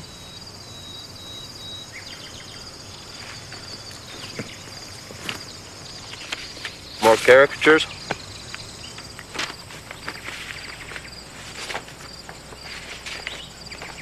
Not bad.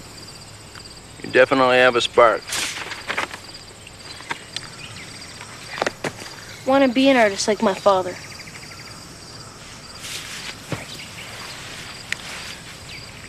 And like you.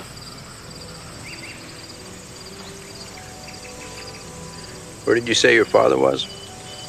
In Avignon. I'm gonna tell him to come back, though. Because if you could be a painter and live with your family, he can too.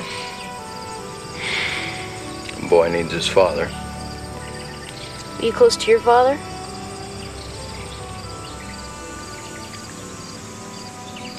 My father traveled a lot when I was growing up. Even when he was home, he seemed far away.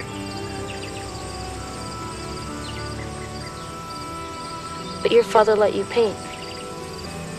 He did, but he wasn't very happy about it.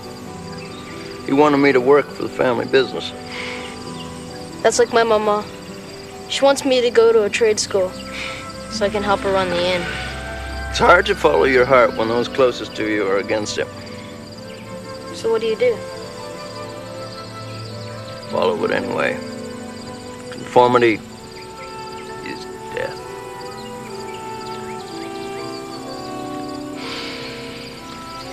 Well, I suppose we should be getting back.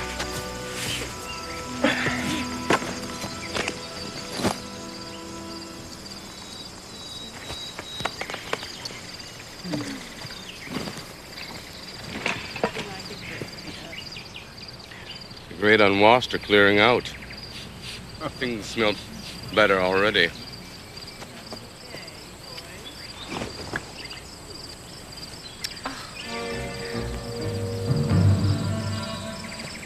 Would you like to see my papa's work? Certainly.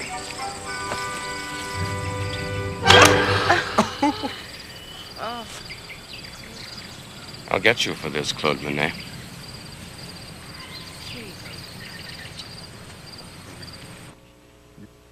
These are truly dreadful. Well, he would have done better if my mom would have let him focus on his paintings. Well, thank goodness she didn't, or he'd have produced more of these abominations.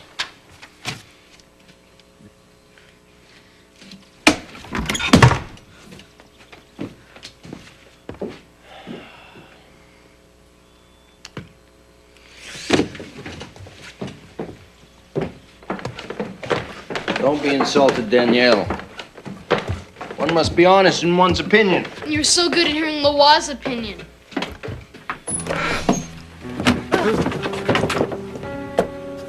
Father, what are you... What a pleasant surprise. I had to pass this way on business.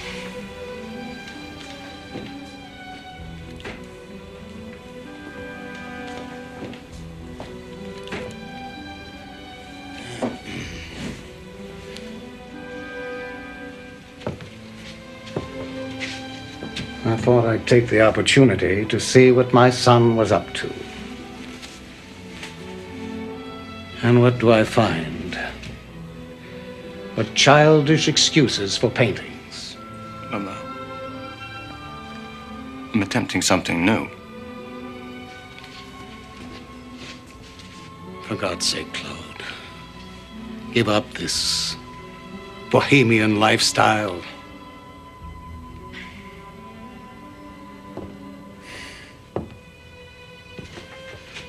There's a job waiting for you back in Le Havre. No, Father, I won't go back. I can't go back. If that's the way you want it. Of course,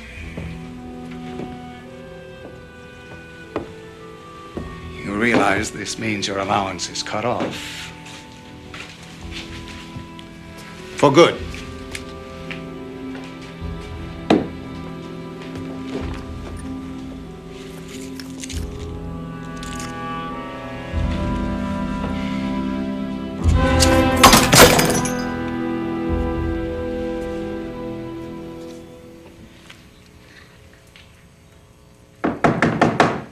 Entree.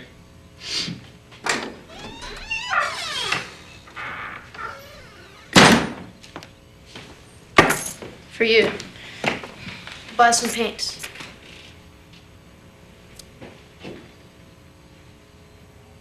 Isn't this the money you were saving to visit your father? I will not be reduced to taking the meager savings of a boy.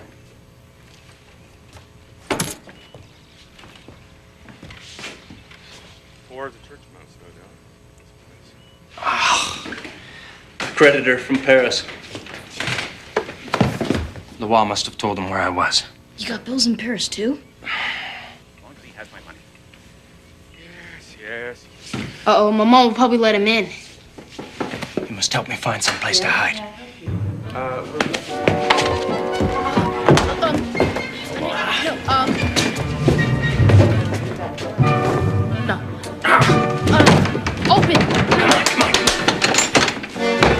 Try here.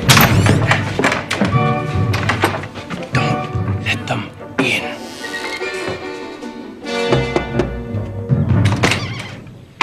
We are here to see Monsieur Monet.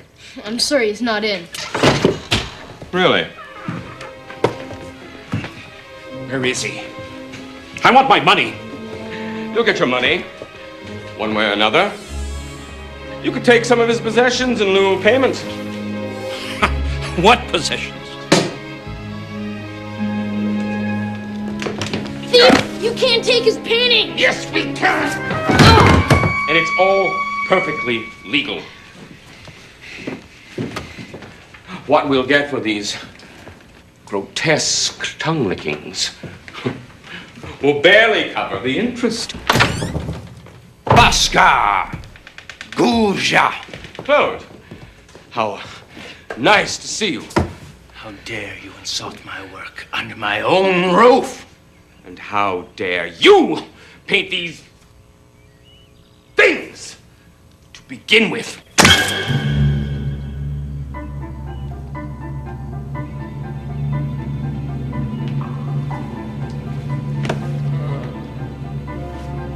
You are blind to new ideas. Nature is not a place of mourning.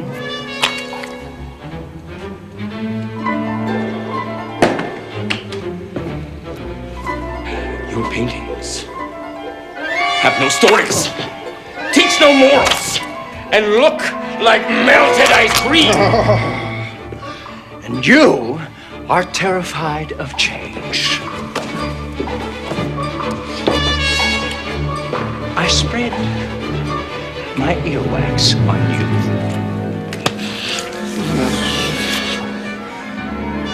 And I spit on your paintings. You can sully me, Loire, but you cannot sully the work. Oh, lunatics!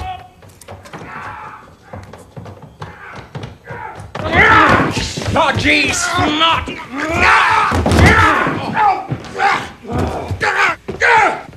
Monsieur Monet, this is the straw that has broken the camel's back. Bravo, Annette! It's about time.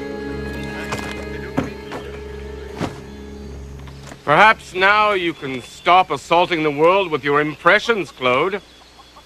After all, you're modestly talented. You could do quite well as a portrait artist.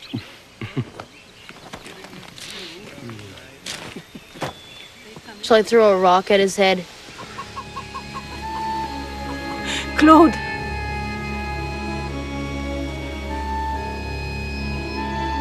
Not again, Claude.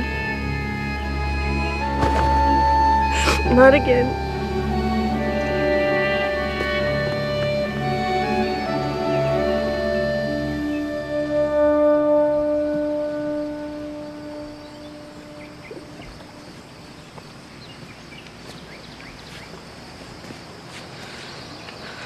I'm sorry for what my mother did. Our last landlord kicked us out in under a week. Compared to him, your mother's a saint.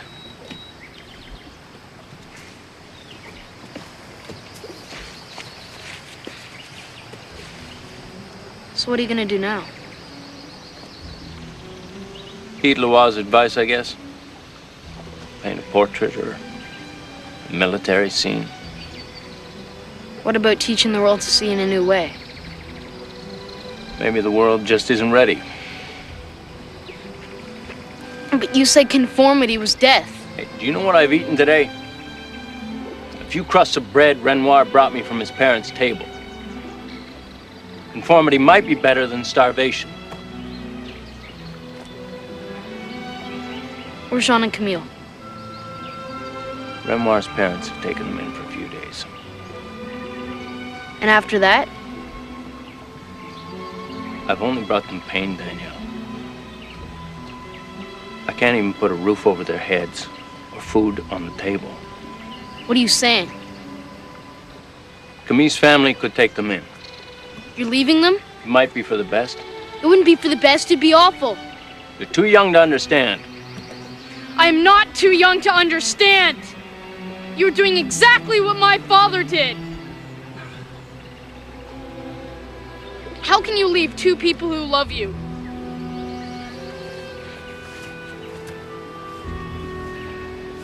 How can you leave your own son?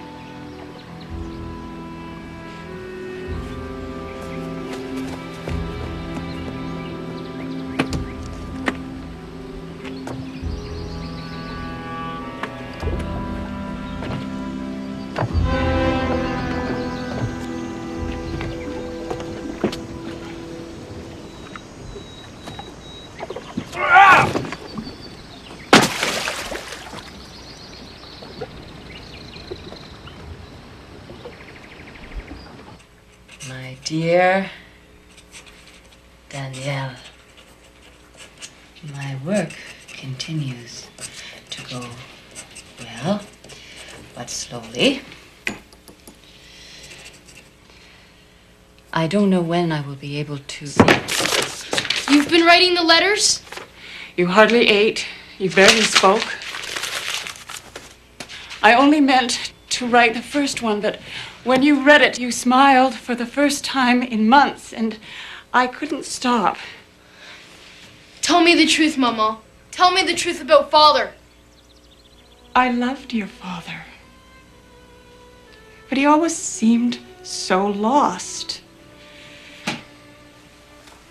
He could never keep a job. When he told me he wanted to paint, I encouraged him. I bought him the supplies. Do you remember how we used to go off for hours and days to paint? I thought perhaps that he had finally found some happiness.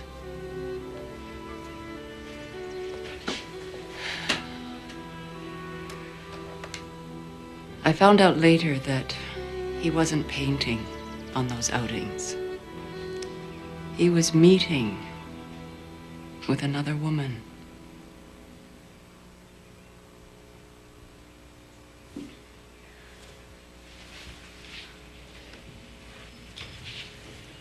And he left with her? He didn't even leave a note. And you've never heard from him? I heard he took her to Avignon. I should have told you earlier, but I was so afraid of the pain it would cause. Now I see that keeping the truth from you was worse. I'm so sorry, Danielle. No! You're all frauds.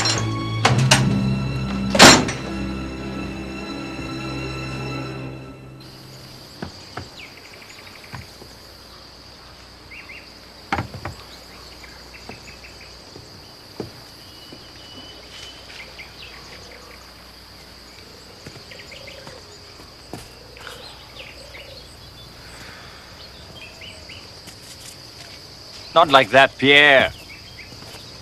Your brush strokes are too feathery. You thin your colors too much.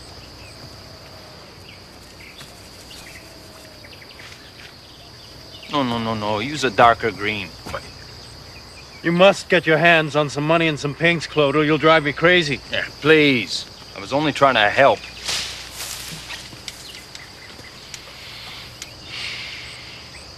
You're thinking about Danielle again, aren't you? Hey. Wouldn't waste my energy on him. He's a pig-headed, stubborn, opinionated little mule. That's why you like him. He's exactly like you. Now go and talk to him. And leave me to paint in peace.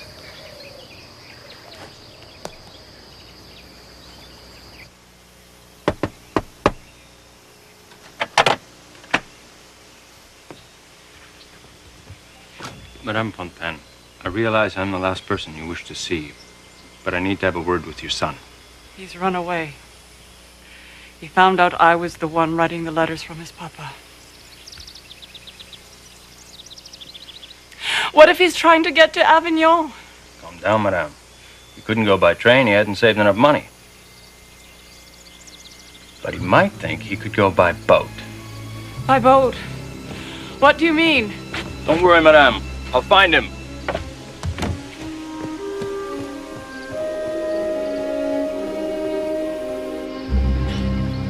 Avignon isn't on the River Seine.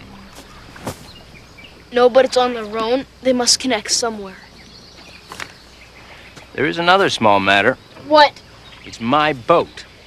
And you owe us rent. Consider us even. Get off. No, you get off. It's my boat. Well, you should have thought of that before you ran off on the rent. There's one thing I should mention. What? I can't swim. Help!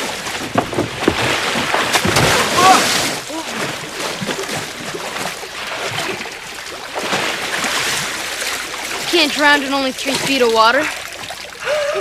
I know. And you can't row away now either. But it's the only thing you have left in the world. It will drift ashore eventually. Word will get back to me. Such an odd-looking boat, I doubt anybody else will want it.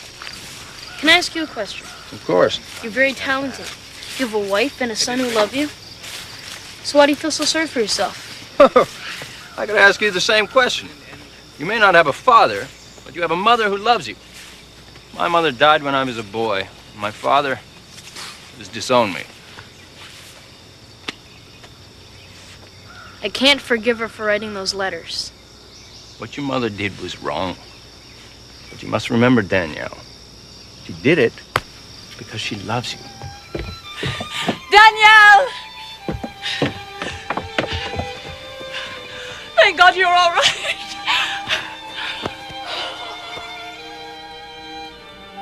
I take it your father was a large man. Eat your soup, boys. It will stave off pneumonia. It was so kind of you to invite us, Madame Fontaine. Please, call me Annette. Madame Fontaine, Annette? I still don't have any money to speak of. But if you would accept the small oil painting in lieu of payment, it may be worth money one day. I'm still not sure I believe that, Monsieur Monet. But this creation is growing on me. So, all right, I will accept your painting. And I suppose you could move back in, temporarily, until you find other lodgings. It's good for Daniel to have a man around the house. Merci, Annette. Merci, Maman.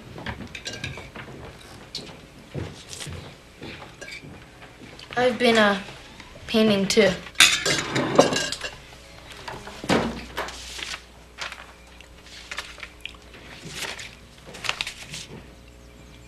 It's really quite exceptional.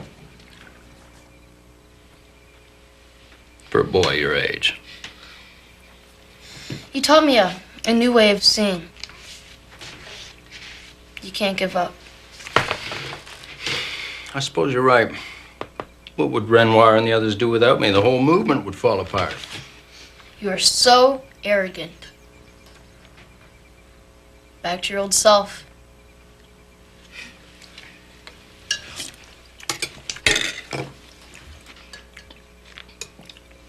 I should never have thrown away my paint box. Now that was stupid of me.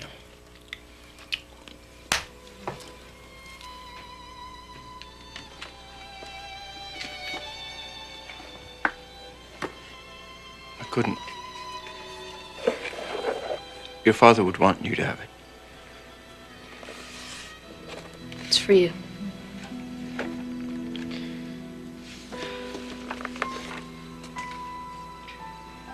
You've been more of a father to me than my real father ever was.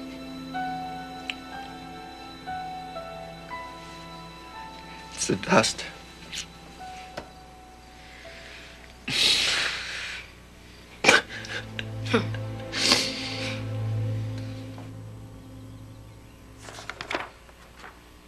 Why didn't you show me these before?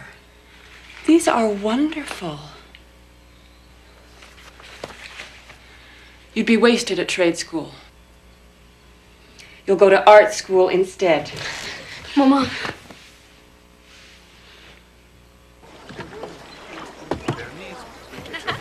Bonjour, Daniel. Bonjour. I have something for you. I had this fixed this past week. I can't. You gave me the paint box, I'm giving you this. But you should give that to your own son. You taught me the true importance of my family, Danielle.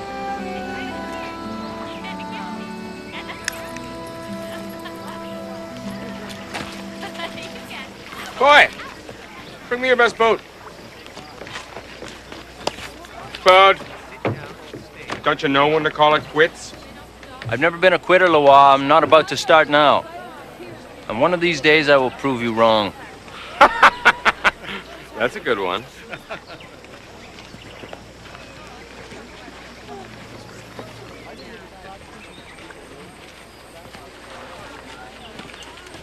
You may want to stop for a minute.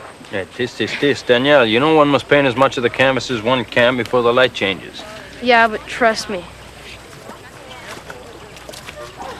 This'll be worth it.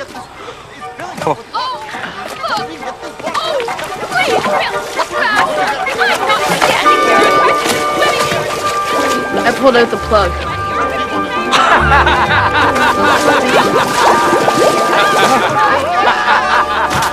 Claude Monet's days as a starving artist were almost at an end. Soon he achieved his goal. He taught the world to see in a new way.